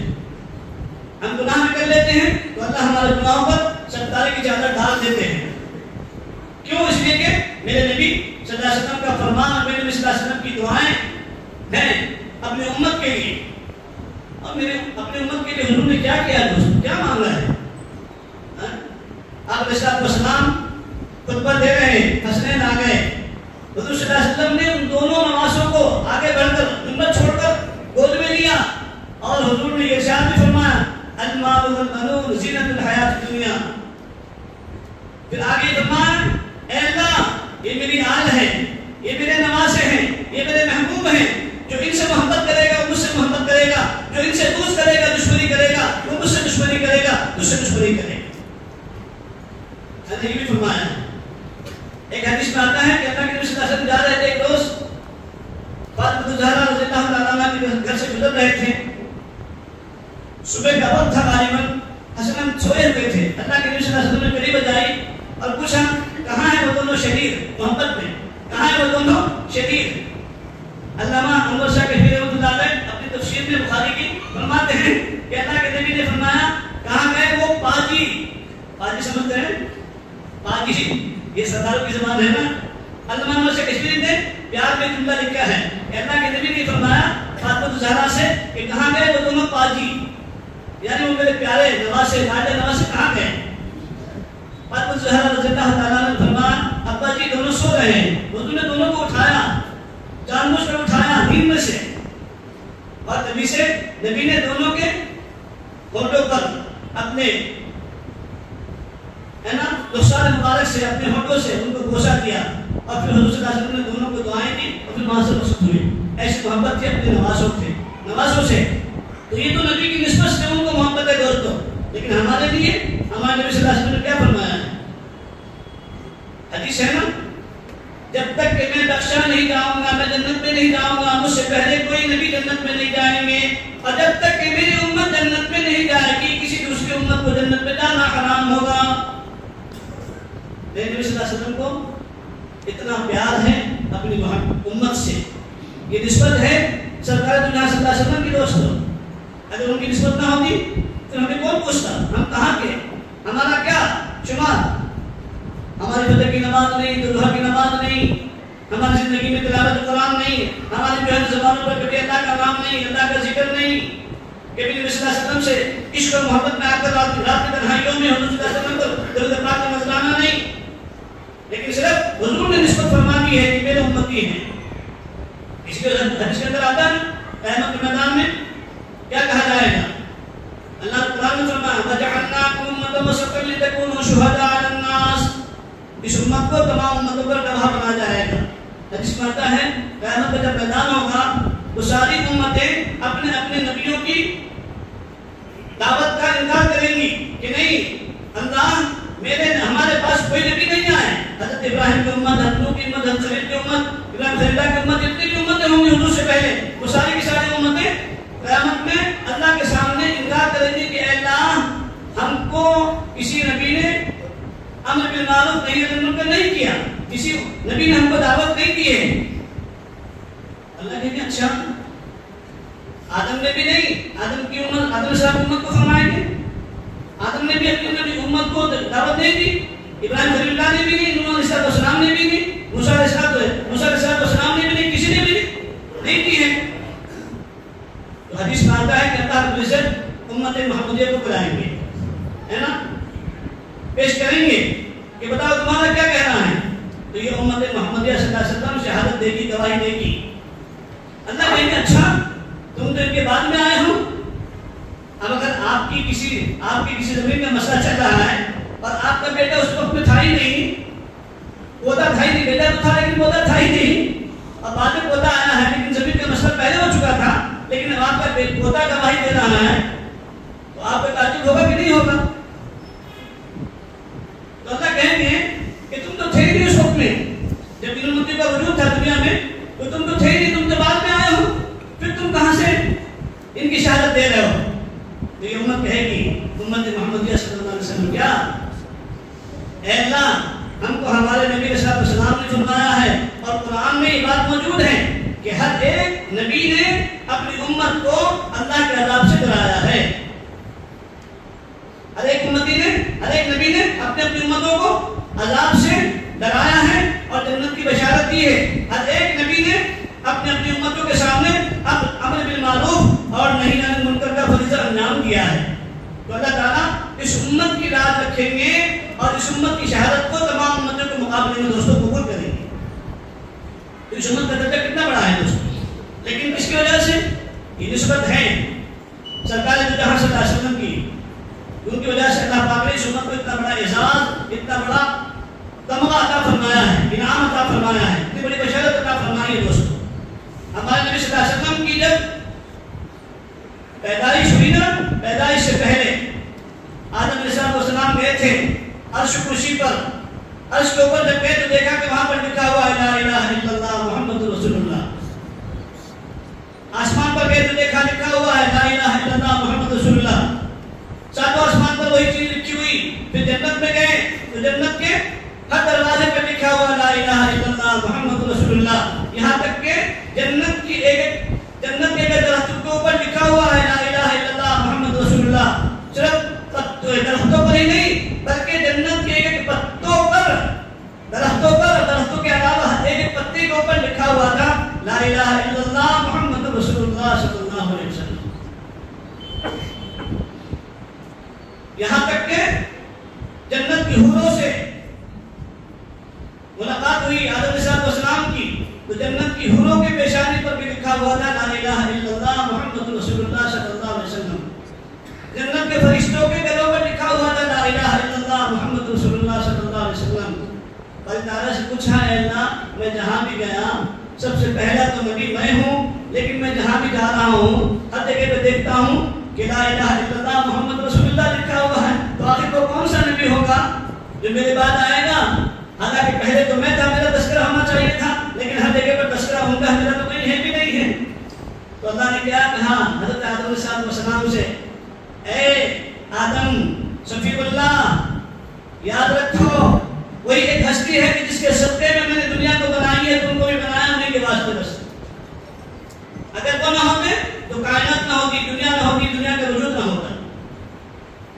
تو ساری کائنات نور کو شاید دوستوں ان کے طفیل میں اپنے نبی جناب محمد رسول اللہ صلی اللہ علیہ وسلم کے صدقے و طفیل میں ساری دنیا کو بخشا بنایا ہے. دوستوں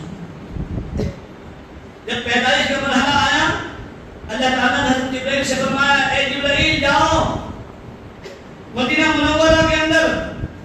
جب تک مدینہ نہیں تھا، یہ صرف اس کا نام تھا. اللہ نے فرمایا مدینہ جاؤ وہاں سے خاک شفا لاؤ.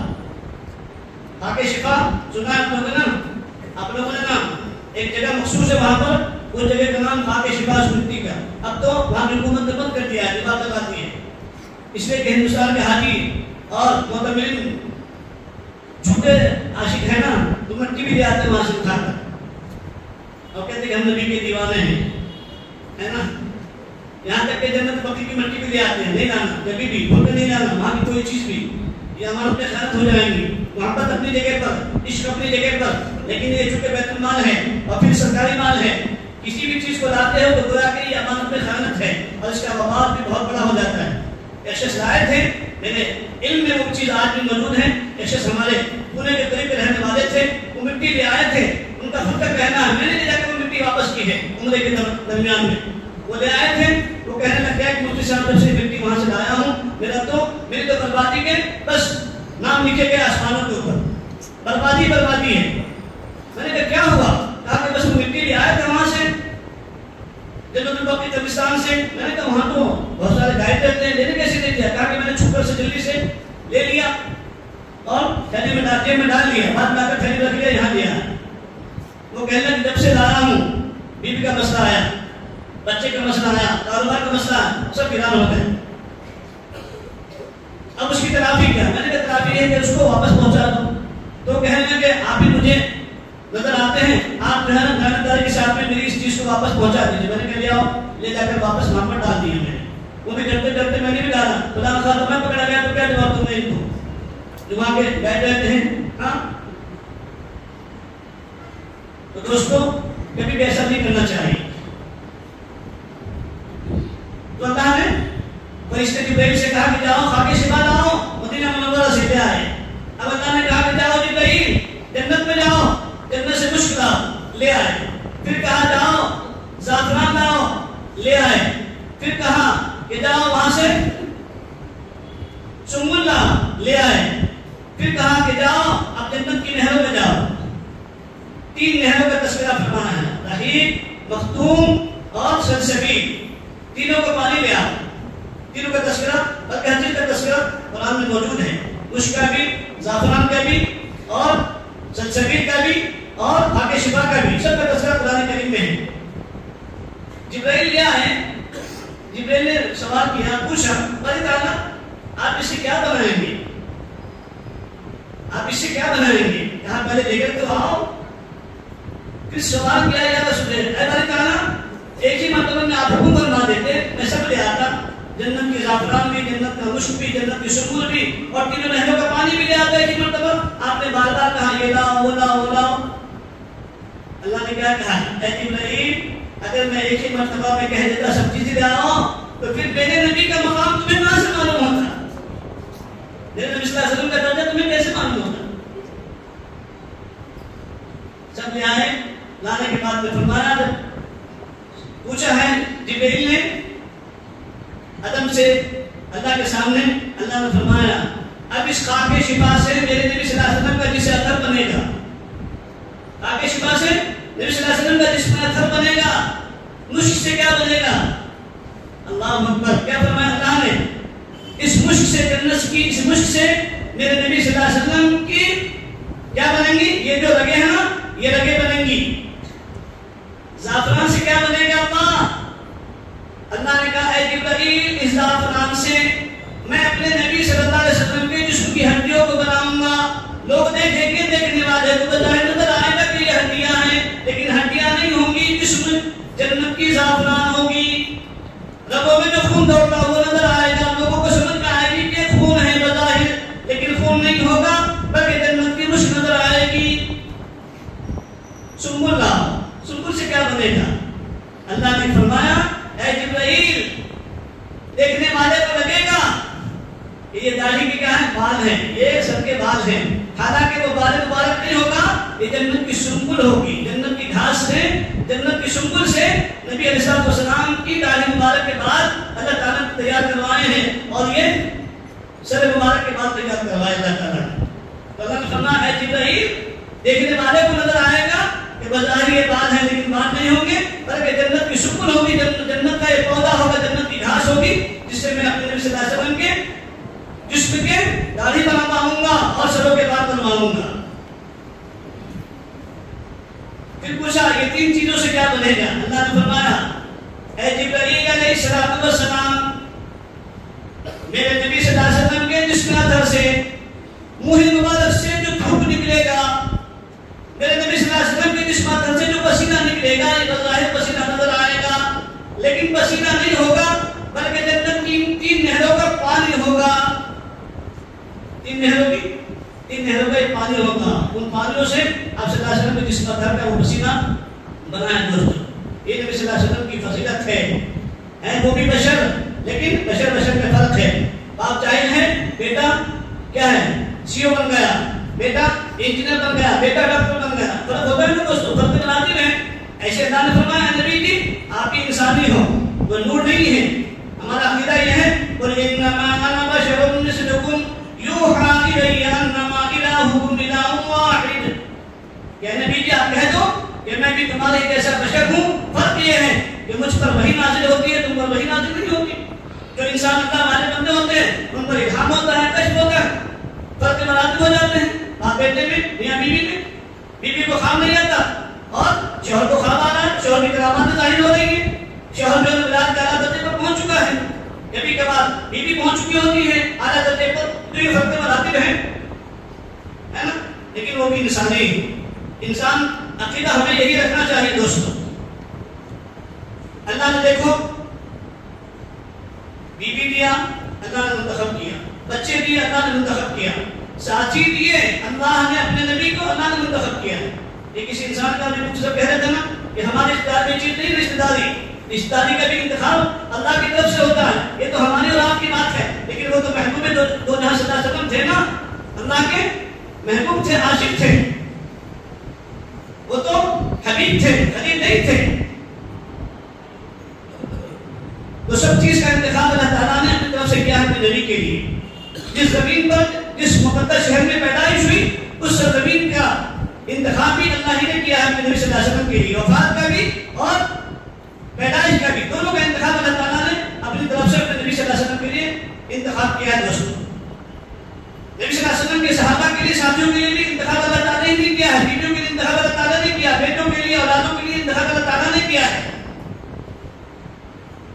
ان کے ساتھ رہنے والے فرشتوں کا انتخاب اللہ تعالیٰ نے کیا ہے۔ جتنی بھی چیزیں حضور صلی اللہ علیہ وسلم کے ساتھ میں ہوئی دوستوں، ان تمام چیزوں کا انتخاب اللہ رب العزت کی طرف سے ہوا ہے اپنے نبی صلی اللہ علیہ وسلم کے لیے۔ تو اللہ کے نبی صلی اللہ علیہ وسلم کیا ہے؟ آخری نبی ہے، اور یہ امت آخری امت ہے، اب اس کے بعد میں کوئی امت نہیں آئے گی۔ اور اس امت کو جو اتنا بڑا تمغہ ملا ہے، امتیاز اور خصوصیت ملی ہے دوستوں، وہ کس کی وجہ سے؟ وہی امر بالمعروف اور نہی عن المنکر۔ اب اس کا مطلب یہ نہیں کہ صرف جو تبلیغ میں جائے گا 4 مہینے جائے گا وہی امر بالمعروف ہے، مفتی صاحب یہاں بیٹھ کر قرآن پڑھا رہے ہیں جو امر بالمعروف نہیں ہے، مفتی صاحب بیٹھ کر یہاں سے قرآن دے رہے ہیں تو یہ نہیں، دعوت کا کام نہیں ہے۔ ان چیزوں کو اپنے دماغوں سے اللہ کے واسطے نکالنا ہم سب۔ دین کے جتنے شعبے ہیں، جتنے بھی مراتب ہیں، یہ سب جو ہے نبوت کے شعبے ہیں۔ اللہ کے نبی نے فرمایا الایمان بضع وسبعون شعبہ، ایمان کے 70 سے بھی زیادہ شعبے ہیں، برانچز ہیں۔ دعوت کا جو مستقل کام ہے، مستقل جو ہے محنت ہے، جو شکل ہے محنت کی، وہ بھی تبلیغ، جو مؤذن اذان دے رہا ہے یہ بھی تبلیغ، جو محدث بیٹھ کے دارالعلوم میں، مظاہروں میں، بڑے بڑے مدرسوں میں بخاری پڑھا رہا ہے یہ بہت بڑی تبلیغ، سمجھے نا، جو مکتب پڑھا رہا ہے یہ بھی تبلیغ، جو سوشل میڈیا کا کام کر رہا ہے یہ بھی تبلیغ، جو بھوکوں کو کھانا کھلا رہا ہے یہ بھی تبلیغ، جو ننگوں کو کپڑا پہنا رہا ہے یہ بھی تبلیغ، جو کسی بیمار کی عیادت کر رہا ہے، دواخانوں میں جا کر شیرہ کھلا رہا ہے، پھر کھلا رہا ہے، یہ کپڑے دے رہا ہے یہ بھی تبلیغ، جو کسی بیمار کے کپڑے دھو رہا ہے یہ بھی تبلیغ، جو مسجد کے اندر پیشاب پخانہ کرتے، گھر میں پیشاب پخانہ کرتے وہ صاف کر رہا تو یہ بھی تبلیغ۔ نبی صلی اللہ علیہ وسلم کے گھر میں یہودی نے پیشاب کیا کہ نہیں کیا؟ دسترخوان پر نبی کے گھر کا مہمان بنا اور نبی کا بستر گندا کیا ہے اور نبی نے اس کو صاف کیا ہے اپنے ہاتھوں سے۔ ہم کر لیں گے صاف؟ ہم کریں گے؟ ارے اپنے بیوی کا نہیں کرتے کیا؟ کبھی آپ لوگوں نے اپنی بیوی کی خدمت ایسی، اپنی ماں کی خدمت کی ہے، اپنے باپ کی خدمت کی ہے کبھی ایسی؟ اور میرا آپ صلی اللہ علیہ وسلم کے اخلاق کریمہ، اخلاق عظیمہ ایسے ہیں کہ یہودی آپ صلی اللہ علیہ وسلم کے گھر کا مہمان بنا اور جان بوجھ کر جاتے جاتے اس نے غلاظت کی ہے، میرا آپ صلی اللہ علیہ وسلم نے اف تک نہیں کہا ہے، بلکہ صبح اٹھتے ہی اس کو ناشتہ بھی دیا ہے، چائے بھی پلایا ہے اور پھر اس کو رخصت کیا ہے اور صلی اللہ علیہ وسلم نے پورا بستر صاف کیا ہے۔ یہ حضور کے اخلاق ہیں، یہ حضور کی سیرت ہے۔ تو یہ بھی تبلیغ ہے، یہ بھی سمجھ لیں، یہ نہ سمجھیں کہ وہ تبلیغ نہیں ہے، وہ بھی تبلیغ ہے۔ جو مسجد میں جھاڑو لگاتا ہے یہ بھی تبلیغ ہے. دین کے ایک ہی شعبے نہیں ہیں. دیکھو ناک بھی ضروری, آنکھ بھی ضروری ہے, یہ ناک بھی ضروری ہے, کان بھی ضروری ہے نا, اعتماد بھی ضروری ہے, یہ بھی ضروری ہے, یہ بھی ضروری ہے, سب ضروری ہے. تو انسان ہوگا. ایک آنکھ نہیں ہوگی تو کانا کہلائے گا, ناقص کہلائے گا, انسان کامل نہیں کہلائے گا. اور دین نامی اس چیز کا ہے جس میں سارے شعبے ہوں, ساری چیزیں ہوں, تو وہ دین ہے. ٹرین چلتی ہے نا, اگر ڈرائیور کہے میری وجہ سے ٹرین چلتی ہے تو اس کا کہنا صحیح ہے کیا؟ بے وقوف ہے. ارے پوری وجہ سے گاڑی نہیں چل رہی ہے, جو ٹکٹ ماسٹر ہے اس کا بھی اس پہ حق ہے. جو جھنڈی دکھا رہا ہے پلے فارم میں کھڑے ہو کر جھنڈی نہ دکھائے, گاڑی کا اسٹاپ لا جھنڈی دکھا دے تو جائے گی گاڑی آگے بڑھ سکتی ہے. اسٹیشن ماسٹر کی ہمت ہے, پھر ڈرائیور کی ہمت ہے, اس گائیڈ کی ہمت ہے جو گاڑی میں بیٹھا ہوا, ہمت نہیں ہے, گاڑی آگے بڑھ سکتا ہے, کرے گا, بڑھائے گا, سسپینڈ ہو جائے گا. تو اس جھنڈی پر بتانے والا کا بھی اس میں حصہ ہے, وہ بھی کام کر رہا ہے نا اس گاڑی کے اندر. اور جو چلا رہا ہے وہ بھی کام کر رہا ہے, جو پیچھے جھنڈی دکھاتا ہے گائیڈ ہوتا ہے وہ بھی کام کر رہا ہے, جو ٹکٹ ماسٹر ٹکٹ دے رہا ہے وہ بھی کام کر رہا ہے, جو ٹی سی ہے وہ بھی کام کر رہے ہیں. سب کا اس کے اندر حق ہوتا ہے, سب کا حصہ ہوتا ہے, تب جا کر وہ گاڑی ہے. سمجھے؟ گھر کے اندر کچن بھی ہے نا, کچن بھی ہے, اور ڈائننگ روم بھی ہے, ہال بھی ہے, بیڈ روم بھی ہے, اور انکمنگ اور گوئنگ بھی ہے. سمجھ گئے کیا مطلب؟ ٹوائلٹ بھی ہے, باتھ روم بھی ہے. اب آپ کہیں گے کیا یہ باتھ روم کہیں کو بنائے؟ جب نیا دور آیا تھا نا, ابھی گھروں میں باتھ روم بنانے کا پہلے زمانے کیا تھا؟ کھیت پہ جاتے تھے, ہیوے سے آرام سے فارغ ہو کر ٹہلنا بھی ہوتا تھا اور پیٹ بھی صاف ہوتا تھا, کوئی بیماری نہیں ہوتی تھی, ہے نا. اب کیا ہے, چلو اس پہ فارغ ہو تو بیچارے پرانے لوگ یہ کیا کرے, یہ بیماری کہاں سے لائے؟ گھر میں کھانا, گھر میں خالی بھی کرنا. تو آپ کوئی کہتے نہیں بھائی اس کی ضرورت نہیں ہے. تو عقل مند ہے وہ کہ بے وقوف ہے؟ بتاؤ آپ, عقل مند اس کو کہیں گے بے وقوف کہیں گے؟ بے وقوف کہا جا سکتا ہے, اس لیے کہ اس کی ضرورت ہے نا. انکم تو آپ نے کیا لیکن آؤٹ گوئنگ نہیں ہوا تو بن جائیں گے. انتظام نہیں ہوگا تو کہاں جائیں گے پھر؟ پہلے تو ہماری جماعتیں چلتی تھی تو پہلے جاتی تھی جنگلوں میں, اب جماعتیں بھی نہیں جاتی, اس لیے کہ اب رواج نہیں رہا نا. اس زمانے میں اس چیز کو عیب بھی نہیں سمجھا جاتا تھا کھیتوں میں جانا, لیکن اب چونکہ عیب سمجھا جاتا ہے تو اسی لیے مسجدوں میں نظام بھی ہو گیا بھائی, تو گھروں میں بھی نظام ہو گیا بھائی. اب کوئی انسان یہ کہے کہ نہیں بھائی یہ چیز ضروری نہیں ہے اور یہ نادرست ہے, یہ ناجائز ہے, یہ حرام ہے, یہ اس کا شعبہ نہیں ہے, کہتے رہو بھائی, ہے نا. ضرورت اس کی تو ہے نا. تو گھر جو ہے نا صرف چہار دیواری کا نام نہیں ہے, بس کہ اس کے اندر ڈائننگ بھی ہو, کچن بھی ہو, ہال بھی ہو, بیڈ روم بھی ہو, اور انکمنگ اور آؤٹ گوئنگ کا سامان بھی ہو, تو وہ گھر ہے. سمجھے نا دوستو؟ ایسی مسجد ہے تو مسجد کا صرف چہار دیواری کا نام ہے کیا؟ امام بھی ہو, مؤذن بھی ہو, اس کی صاف صفائی ہو, وہاں اذان دینے والا ہو, تکبیر دینے والا ہو, نماز پڑھنے والے ہو, پڑھانے والے ہو, اور وہاں پر جو ہے نا ٹوائلٹ کا بھی انتظام ہو, باتھ روم کا انتظام بھی ہو, تو جماعتوں کو آسانی ہمیں کوئی مسجد کہلائے گی نا. ہاں دوستو, مسجد صرف جو ہے نا پتھر کا نام نہیں ہے, چہار دیواری کا نام نہیں ہے, بلکہ سارے انتظامات کا نام ہے. دین ایسے بھی مجموعے کا نام ہے. دین جو ہے نا کسی ایک چیز کا نام نہیں ہے. موبائل کو آپ ایک موبائل تو کہہ سکتے ہیں موبائل بس, لیکن اگر میں آپ کو کہوں کہ آپ دستہ دو, گلدستہ دو, اور آپ کو میں ایک گلاب کا پھول دوں تو آپ مجھے کیا کہیں گے؟ شیانہ کہیں گے, عقل مند کہیں گے, بے وقوف کہیں گے. ارے ایک پھول کو گلدستہ نہیں کہتے, گلاب کہا جاتا ہے, پھول کہا جاتا ہے. ایک پھول لے لو, تسبیح کے 100 دانے مل کے تسبیح بنتی ہے نا, ایک دانے کو تسبیح کہتے ہیں. ایک دانے کو تسبیح کہتے ہیں, کیا نہیں کہتے نا, 100 دانے مل کر تسبیح بنتی ہے. ایسے ہی چند پھول مل کر دستہ بنتا ہے, جو دستہ بنتا ہے. ایسی دین دوستوں سارے اعمال کے مجموعے کا نام دین ہے. تو جتنے یہ شعبے ہیں نبی صلی اللہ علیہ وسلم کے نبوت کے شعبے جتنے بھی ہیں, یہ سب شعبے دین کے شعبے ہیں. کوئی انسان اگر یہ کہتا ہے کہ نہیں یہی ایک شعبہ ہے تو اپنی خیر بنا لے, اپنے ایمان کی خیر بنا لے. اس لیے کہ نبی نے کسی حدیث میں, قرآن کی کسی ایک آیت میں, آپ کو برا لگے تو معاف کرنا, میں اپنی بات نہیں کر رہا ہوں, قرآن کی بات کر رہا ہوں, کسی بھی حدیث میں, قرآن کے کسی بھی الفاظ میں یہ بات نہیں آئی ہے کہ جو انسان مدرسے میں پڑھائے گا تو ہی وہ جنتی ہوگا, جو انسان خانقاہ میں جا کر ذکر کرے گا تو ہی جنتی ہوگا, جو انسان مسجد میں جا کر اللہ اللہ کرے گا, اذان دے گا تو ہی وہ جنتی ہوگا, بقیہ لوگ جہنم میں ہوں گے. کہیں ایسا لفظ نہیں ہے, اور نہیں ہم کو اس کی اتھارٹی ہے فیصلہ کرنے کی. اگر آپ بھی اور ہم بھی جہنم کا فیصلہ کرنے لگے ہر ایک کے بارے میں، یہ جہنم یہ جہنم یہ جہنم، تو اللہ کیا کرے گا؟ اللہ کے لیے چھوڑو نا بھائیوں، سب کے اوپر جو ہے نا فتوا لگانا بہت آسان ہے، خود کی زندگی سے ہم کوسوں دور ہیں، ہے نا؟ آج ہمارا حال کیا ہو گیا ہے؟ وہ دیکھ لیا آئینے میں، پتال نہ دیکھا سینے میں، جی ایسا لگا ہے جینے میں، مرنے کے مسلمان بھول گئے، اوروں کی کہانی یاد رہی، اپنا ہی فسانہ بھول گئے۔ اوروں کے بارے میں ہم خوب سوچتے رہتے ہیں، خوب فتوے لگاتے رہتے ہیں، لیکن اپنی زندگی سے ہم بے خبر ہیں۔ حالانکہ ہونا یہ چاہیے اپنی زندگی کے بارے میں پہلے ٹٹولو، اپنی زندگی کو پہلے دیکھو، سوچو ہم کیا ہیں اور ہمیں کیا ہونا چاہیے تھا، ہے نا؟ دوستوں اس لیے غلبہ آپ کے اوپر ہے، بہت اچھی چیز ہے۔ دعوت والوں پر دعوت کا غلبہ ہو، مدارس والے پر مدارس کا غلبہ ہو، خانقاہ والے پر خانقاہ کا غلبہ ہو، یعنی دھن ہو، بہت اچھی چیز ہے۔ لیکن اگر یہ آ گیا دھن سے بھی زیادہ کیا آ گیا، دھن سے بھی زیادہ دھیان بھی نہیں رکھنا کہ بلکہ اتی دھن، اول دھن آ گیا کہ نہیں بابا وہی کام کر دو تو یہ میرا دھن ہے، بس یہ کام ٹھیک ہے، اس کے علاوہ سارے دین کے جتنے بھی دھن ہیں سب بیکار ہیں۔ تو اس کا فیصلہ کس کے ہاتھ میں؟ کس کے اختیار میں؟ آپ کے ہاتھ میں ہے، آپ کے اختیار میں کہ اللہ کے اختیار میں؟ ہمارے حضرت جی کی ساتھ ہم پڑھا اس لیے فرماتے ہیں کون مقبول ہے کون مردود ہے، کون مقبول ہے کون مردود ہے، بے خبر کیا خبر تجھ کو کیا کون ہے۔ مقبول اور مردود اس کا بتا دو، میدان محشر میں سمجھ میں آئے گا کون مقبول تھا کون مردود تھا۔ جب دھلیں گے عمل سب کے میزان پر، جب دھلیں گے عمل سب کے میزان پر، تب کھلے گا کہ کھوٹا کھرا کون ہے۔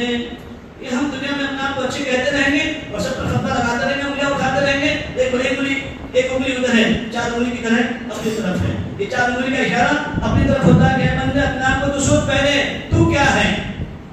اس لیے ہمارے حضرت دامت برکاتہ کی دعا میں ایک چیز ملتی ہے، اللہ ہم سب کو عطا فرمائے۔ ہمارا ہمیشہ دعا میں کہتے ہیں اللہ تو جانتا ہے میں کون ہوں، دنیا والے نہیں جانتے میرے احوال کو، لیکن تو میرے احوال کو جانتا ہے، تو بے شک احوال کا جاننے والا ہے، اس لیے میں تجھ سے کہہ رہا ہوں اللہ مجھے معاف کر دے، میں گنہگار ہوں، میں خطا کار ہوں، چاہے دنیا کے لوگ اچھے ہیں اللہ میں برا ہوں، اور تو میرے احوال سے باخبر ہے، اللہ تو مجھے معاف کر دے۔ اس لیے دوستوں فتوے لگانا چھوڑو، اپنے آپ کو ٹٹولو، اپنی زندگی کو سنبھالنے کی کوشش کرو۔ جو اپنے اعمال کو سنبھالے گا اللہ اس کے حالات کو سنبھال دیتے ہیں، اور جو دوسرے کے حالات کو دیکھتا رہے گا اللہ اس کو اپنی ذات سے بے خبر کر دیتے ہیں، پھر اس کو اسی پر رکھتے ہیں، نقطہ تلاشتا رہے، ہر ایک کو جہنم میں بناتا رہے، اور تو خود کیا کر جہنم میں چلا جائے۔ جب ہم سب کو دوسرے کو جہنم میں بناتے جائیں گے تو ہمارا کیا ہوگا دوستوں؟ پھر ہمارا بھی وہی حال ہوگا نا۔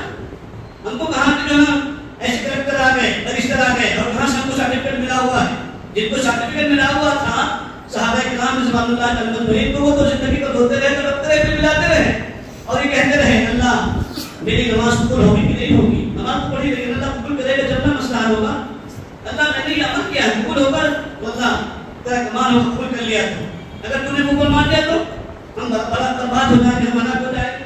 وہی پھر حضرت مولانا عمر صاحب رحمۃ اللہ علیہ فرمایا کرتے تھے نا، مولانا عمر صاحب ہمیشہ مثال دیا کرتے تھے کہ ایک عورت سجائی جا رہی ہے، ان کی سہیلیاں تعریف کر رہی ہے، کتنا اچھا تیرا ڈریس ہے، کتنا اچھا تیرا کیا ہے، کتنی اچھی تیری چولی ہے، دوپٹہ ہے، کتنے تیرے کان میں ٹوپ ہے، تیرے سونے کی بالی ہے، تیرے سونے کی جو ہے ہار ہے، اور تیری مہندی کتنی اچھی نچی ہے، سج رہی ہے۔ اب وہ دلہن کیا کہتی ہے، او میری سہیلی ہو، تو میری سہیلی ہو، تو میرے دوستوں ہو، بس تم سے میرا مسئلہ حل نہیں ہونے والا، جس پیا کے لیے میں سجائی جا رہی ہوں اس پیا نے اگر مجھے قبول کر لیا تو میرا بیڑا پار ہے اور میں پھر برباد ہوں۔ پیا جسے چاہیں سہاگن وہی کہنا ہے، سمجھے دوستوں؟ تو اللہ نے ہم کو قبول کر لیا تو ہمارا بیڑا پار ہوگا۔ اس لیے ہم اپنے آپ کو دنیا میں نہ کہتے رہے نہیں ہم تو بڑے مفتی، ہم تو بڑے عالم، ہم تو بڑے داعی، ہم تو بڑے مبشر، ہم تو بڑے محدث، نہیں یہ تو قیامت میں پتہ چلے گا دوستوں۔ اس لیے کر رہے ہیں اللہ سے توفیق کی دعا مانگے، اللہ تو نہیں سمجھ میں لگایا، اس کام میں لگایا، اللہ تیرا احسان ہے، اللہ مزید کرنے کی توفیق دے، کہیں ایسا نہ ہو اس کام کو کرتے کرتے میرے اندر شیطانیت آ جائے، کچھ آ جائے، تکبر آ جائے، اور کہیں ایسا نہ ہو کہ مرنے سے پہلے میرا ایمان سب ہو جائے، سب نہ کرنا بندے سے پہلے پہلے دعا کرائیے اللہ تعالیٰ نے ربنا لا تزغ قلوبنا بعد إذ هديتنا وهب لنا من لدنك رحمة إنك أنت الوهاب. چلتے دوستو اللہ تعالیٰ ہم سب کو قدر دانے کی توفیق عطا فرمائے اور ہم سب کو سیرت رسول صلی اللہ علیہ وسلم اپنانے کی توفیق نصیب فرمائے. ہر عمل کے اندر سنت کو اپنانے کی توفیق نصیب فرمائے، چاہے وہ نماز ہو، روزہ ہو، ذکر ہو، تلاوت ہو، شادی ہو، مدنی ہو، گھر ہو، مکان ہو، مسجد ہو، دکان ہو، معاشرات ہو، معاملات ہو، جو بھی ہو، ہر چیز کے اندر ہم کیا کریں؟ نبی صلی اللہ علیہ وسلم کی سنتوں کو اپنائیں. دوستوں اپنائیں گے انشاءاللہ. دیکھو بھائی خولا رضی اللہ تعالیٰ عنہ کیسی تھی اس زمانے کی صحابیات، کیسا ان کا ایمان تھا. آج ہمارا ایمان ہے کہ ویسے حضرت خولا رضی اللہ تعالیٰ عنہ کے شوہر نے غالب القدری سے یہ کہہ دیا کہ تو میرے ماں کی جیسی ہے. اب علماء کہتے ہیں پوچھو ان سے یہ کہنے پر کون سی قسم آتی ہے اور کیا ہے؟ عورت طلاق نکاح سے نکل جاتی ہے یا نہیں نکل جاتی؟ تو خولا رضی اللہ تعالیٰ عنہ کو مسئلہ معلوم تھا، فوراً گئی کچھ صحابہ سے پہلے گئی، سب نے کہتے کہ طلاق ہو گئی، پھر گئی حضور صلی اللہ علیہ وسلم کی خدمت میں. حضور نے فرمایا اس وقت میں چونکہ یہ آیت نازل نہیں ہوئی تھی، حضور نے فرمایا عرب کا دستور یہی ہے، عرب کا مزاج بھی یہی ہے، اور عرب کے اندر ایسے الفاظ کو اسے طلاق کے لیے استعمال کیا جاتا ہے تو تمہاری طلاق تو واقع ہو گئی. اب وہ خولا رضی اللہ تعالیٰ عنہ آپ صلی اللہ علیہ وسلم سے کہہ رہے ہیں یا رسول اللہ آپ دیکھو کچھ تو بھی میرے لیے کوئی دوسرا طریقہ کار بتاؤ، کوئی فدیہ کے ذریعے سے مسئلہ حل ہو جائے، کوئی اور طریقے سے میرا مسئلہ حل ہو جائے. حضور نے فرمایا میں کچھ نہیں کہہ سکتا. کیا کہہ کر گئی یا رسول اللہ آپ ہی میرا مسئلہ حل نہیں کر رہے ہیں تو میں اللہ سے جا کر اپنا مسئلہ حل کراؤں گی. آ گئی گھر پر 2 رکعت نماز پڑھی اور اللہ سے مانگی اے اللہ میرے بچے چھوٹے چھوٹے ہیں، میری ماں بھی نہیں، میرا باپ بھی نہیں، میرا کوئی پرسان حال نہیں، اللہ اگر میں نکاح سے خارج ہو گئی تو پھر میرا کیا ہوگا؟ میرے شوہر نے یہ الفاظ استعمال کر لیے میرے بارے میں. لوگوں کا کہنا یہ ہے، صحابہ کا کہنا ہے کہ طلاق سے نکاح سے نکل گئی تم، اللہ میں کیا کروں گی؟ فوراً 2 رکعت نماز کی نیت باندھی ہے. ادھر نماز پوری نہیں ہوئی، ادھر سرکار صلی اللہ علیہ وسلم کے سینے پر وحی نازل ہو گئی. قد سمع الله قول التي تجادلك في زوجها وتشتكي الى الله. ہے نا؟ اللہ کے نبی صلی اللہ علیہ وسلم کے سینے پر وحی آ گئی کہ نبی کی وہ جو آپ لوگوں کی گفتگو ہو رہی تھی میں سن رہا تھا، اور پھر اس نے یہ فریاد کی تھی کہ اے نبی اللہ آپ یہ میرا مسئلہ حل نہیں کرتے تو میں اللہ سے اپنا مسئلہ حل کراؤں گی. میں نے اس کے مسئلے بھر کر دیا. یہ جو ان کی نماز ہے دوستوں ہے نا، ایک صحابی کی نماز ایسی نماز ہے. آج ہم مردوں کی نماز ایسی نہیں ہے تو ہماری عورتوں کی نماز کہاں سے ایسی ہوگی؟ ہماری نماز میں جانے نہیں اس لیے کہ ہمارا ایمان خوش خوشا ہے. کبھی ٹائگر لے لیا تو کبھی بم لے لیا، کہاں سے ایمان بنے گا؟ سمجھے نا؟ سمجھ رہے ہو ٹائگر بم میں کیا کہہ رہا ہوں؟ لیمو وہ بھی تو ہے. ہمارا عقیل ادھر چلا گیا، ہمارا عقیل اس ٹائگر پہ چلا گیا، بندوق پر، وہ بھی نقلی بندوق پر. کہاں سے ہمارا ایمان سلامت رہا؟ کہاں سے ہماری نماز کو جانا ہے؟ ہم کو ہمارے نبی صلی اللہ علیہ وسلم نے شادی کا طریقہ بتلایا ہے نا، بیوی سے ملنے کا طریقہ بتلایا ہے، مہر دینے کا طریقہ بتلایا ہے، گھر سے باہر نکلنے کا طریقہ بتلایا، گھر میں داخل ہونے کا طریقہ بتلایا، سنت بتلائی، دعائیں بتلائی، سونے کی دعا بتلائی، سونے کے بعد کی دعا بتلائی، کسی مسلمان سے ملنا ہے اس کا طریقہ بتلایا، دعائیں بتلائی، مسجد میں آنے کی دعا بتلائی، طریقہ بتلایا، نماز پڑھنے کا طریقہ بتلایا، دعائیں بتلائی. ایک ایک شعبے جات کے اندر جو ہے نا اللہ کے صلی اللہ علیہ وسلم کا طریقہ ہم سب کے لیے دوستوں نمونہ ہے. گھر بھی بنانا تو کیسے بنانا؟ کہا دیکھو محدثین ہمارے کتنے ہیں، گھر ہر ایک کی ضرورت ہے، رہائش کے لیے، آسائش کے لیے، آرائش کے لیے. ممدوح ہے ایسا گھر، قابل عبرت ہے. اگر صرف رہائش کے لیے گھر بنا لیں، رہائش کے لیے، آسانی کے لیے ہے نا، مکان بنانا بہت اچھی چیز ہے. اگر نمائش آ گئی دیکھو میرا گھر، دنیا والے دیکھیں گے کیسے اس بڑے شیخ نے گھر بنایا ہے، کیسے ایسی مسجد بنائی ہے. فرمایا لعنت، ایسا گھر تمہارے لیے لعنت، اس گھر میں پھر اللہ کی رحمت نہیں آئے گی، لعنت برسے گی. ایک ایک چیز کا نمونہ اللہ کے نبی صلی اللہ علیہ وسلم نے ہم کو پیش کیا ہے. لباس پہنو تو کیسا پہنو؟ میرے جیسا پہنو. داڑھی رکھو میری جیسی رکھو، کبھی ایسے نہ ہو کہ تمہاری داڑھی تاکہ اس کے نیچے آ جائے. نہیں، ممدوح وہ ہے ایک مشت سو، ایک مشت تھوڑا زیادہ بھی تو چلے گی، لیکن یہاں تک آ جائے یہ شریعت میں نہیں ہے. ایک ایک ایک چیز کا حکم اللہ کے نبی صلی اللہ علیہ وسلم نے ہم کو دیا ہے. اس لیے کہ اللہ ان اللہ جمیل یحب الجمال، اللہ جمیل ہے، خوبصورت ہے، خوبصورتی کو پسند کرتے ہیں. وہ بھاٹی داری ادھر بھی پھرتے ادھر بھی پھرتے نہیں، بالکل ہے نہیں. اپنے اس کے اندر ہونی چاہیے، حد کے اندر، اپنے حدود کے اندر. لباس بھی ہو کیسا ہو، صاف ستھرا بھی ہو اور ایسا ہو اس ڈھنگ کا ہو، ڈھیلا ڈھالا ہو، لوز ہو، تاکہ نماز پڑھنے میں دقت نہ آئے. آپ تو مردوں کے بھی لباس بھی کیا ہے ٹائٹ ہو گئے اور بچوں کے لباس بھی ہمارے کیا ہو گئے فٹ فائٹ ہو گئے. الٹا ہو گیا زمانہ. ہمارے آج کل کے نوجوان ٹخنے نیچے کرنے لگ گئے اور ہماری بچیاں ٹخنے اونچے کرنے لگ گئی. اتنا شارٹ پہراوا آ گیا، لباس آ گیا ہماری بچیوں کا کہ کتا بھی لعنت کرتا ہے. اللہ کے فرشتے تو کرتے ہیں، کتا بھی لعنت کرتا ہے ایسے لباس پر جو ہمارے بچوں کے لباس آج پہنوا رہے ہیں ہم اپنے بچوں کو بھی بچوں کو بھی. مفتی سید احمد صاحب پالپور رحمۃ اللہ علیہ جو سے دارالعلوم افریقہ گئے تھے، وہاں کچھ لوگوں نے ان سے پوچھا، ابھی کی بات ہے، ان سے پوچھا حضرت بچوں کی تربیت ہم کیسے کریں، کیا انداز ہونا چاہیے تربیت کرنے کا، اصلاح کرنے کا. حضرت فرمایا کچھ نہیں، بس دو کام کر لو. اپنی بچیوں کو، لڑکیوں کو اسلامی لباس پہناؤ بچپن سے ہی، اور اپنے بچوں کو ٹوپی پہناؤ، اسلامی لباس پہناؤ، گوٹا بازار پہناؤ، انشاءاللہ تربیت ہو جائے گی. کیوں؟ اس لیے کہ جب اس کے سر پر ٹوپی ہوگی، اس کے ضمیر کے اندر اس بات کا احساس ہوگا کہ بھائی میں مسلمان ہوں، اور جب مسلمان سمجھے گا تو انشاءاللہ بھٹکے گا نہیں، گمراہ نہیں ہوگا.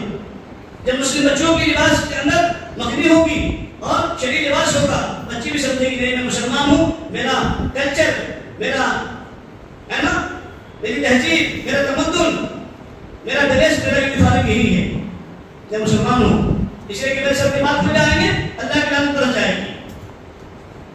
آج ہمارا کیا ہے، شوق سے اپنے بچوں کو لے جاتے ہیں عید کی شب میں شاپنگ کرنے کے لیے، اور ایسے لباس، ایسے یونیفارم چوائس کرتے ہیں. دیکھ بیٹا یہ شرٹ ہے، یہ ان شرٹ بھی ہیں، اور اس میں پیپر کٹ بھی ہیں، اور پھر کیا ہے، کیا کیا کٹ ہے وہ بھی ہیں، اور پھر وہاں پر چندیاں بھی لگی ہوئی ہیں، اور کچھ جو ہے نا کپڑے دھاگے کٹے ہوئے ہیں. وہ آج کل کا فیشن ہے. میرا بچہ پہنے گا ماشاءاللہ دکھے گا، ماشاءاللہ بچہ دکھے گا، تو دکھے گا، نبی ناراض ہو جائیں گے، ناراض ہو جائیں گے. لعنت برسے گی عید پر بھی اور عید کے کھانے پر بھی، عید کی خوشی پر بھی. پہنا ہے کیوں؟ اس لیے کہ نبی کی سنت کو پامال کیا ہے، نبی کی یونیفارم کو پامال کیا ہے، نبی کے کلچر کو پامال کیا ہے. تو بچپن سے تو نہیں اس بچے کے ایمان پر ڈاکہ باپ نے ڈالا ہے، ماں نے ڈالا ہے. اس بچے کے ایمان پر ڈاکہ ماں نے ڈالا ہے، باپ نے ڈالا ہے. اس بچی کو ابتدا کا شکار سب سے پہلے اس ماں نے کیا، اس باپ نے کیا ہے. ادھر تجھے ایسے کلچر پسند آئیں گے، محبوب ہوں گے، اور تو بھی اس کلچر والوں کے ساتھ میں تیرا کیا ہوا، شمار ہوگا. من تشبہ بقوم فهو من. نبی کی حدیث ہے کہ جو شخص، جو قوم جس قوم کی مشابہت اختیار کرے گا، قیامت کے میدان میں اسی کے ساتھ اس کا شمار ہوگا. چلو کہنا نہیں کا کہنا ہے دوستو. اللہ ہم سب کو نیک عمل کی توفیق نصیب فرمائے. سنت و شریعت والی زندگی اللہ تعالیٰ ہم سب کو نصیب فرمائے. آخر دعوانا ان الحمدللہ رب العالمین.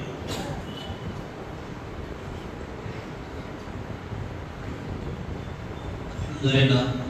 اسی طرح جو ہے ابھی عشاء کی اذان ہوگی، فوراً عشاء کی نماز ہوگی. نماز کے بعد جو ہے ختم خواجگان کی مجلس ہے. لہٰذا حضرات سے درخواست ہے کہ ختم خواجگان کی مبارک ذکر کی مجلس میں جو ہے ضرور شریک رہیں. اس کے بعد آپ سبھی حضرات کے لیے کھانے کا بھی الحمدللہ انتظام کیا گیا ہے. ضرور ہمارے نوجوانوں کی دعوت کو